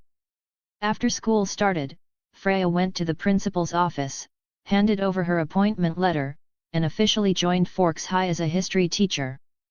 The school day passed. During lunch, Jojo joined the Cullens and sat with them as usual. Freya couldn't join them due to the separate cafeterias for students and teachers. After school. How was your first day? While returning from school, Jojo asked Freya, who was sitting beside him, while Rosalie and Alice sat in the front seats. Well, not bad, it's a new experience to be a teacher. Nodding, Freya explained how her first day went and her impressions of it. There was a rare peace, as no supernatural complaints had been lodged on their DMC website. Also, in a week, his new production house would be established in Los Angeles, and from that moment, his production house, Creative Child, would be more than just a paper entity. The work was going full steam ahead, led by Kong, who had survived Hollywood most of his life. There was no one more suited to the role. As the day passed and night arrived. Midnight. Creak. Once again, the door to Jojo's room opened, and a figure slowly entered the room, carefully taking each step to avoid waking Jojo, who was sleeping soundly. Hearing the door to his room open, Jojo's eyes opened wide, and he turned to see who was entering. Alice. Seeing that the intruder was none other than Alice, who was caught halfway sneaking into his bed, Jojo was surprised. Smooch. Sigh. Tonight is mine. Without giving Jojo time to react, Alice grabbed him by the collar and kissed him intensely. Jojo felt a sense of déjà vu as the scene from the previous night replayed, but this time, it was Alice. Although he was briefly lost in thought, he soon found himself pulled back by Alice's eager hands, which started exploring his body with an unmistakable hunger. **** Author's POV. Thanks for reading the chapter. Please give a review and Power Stone.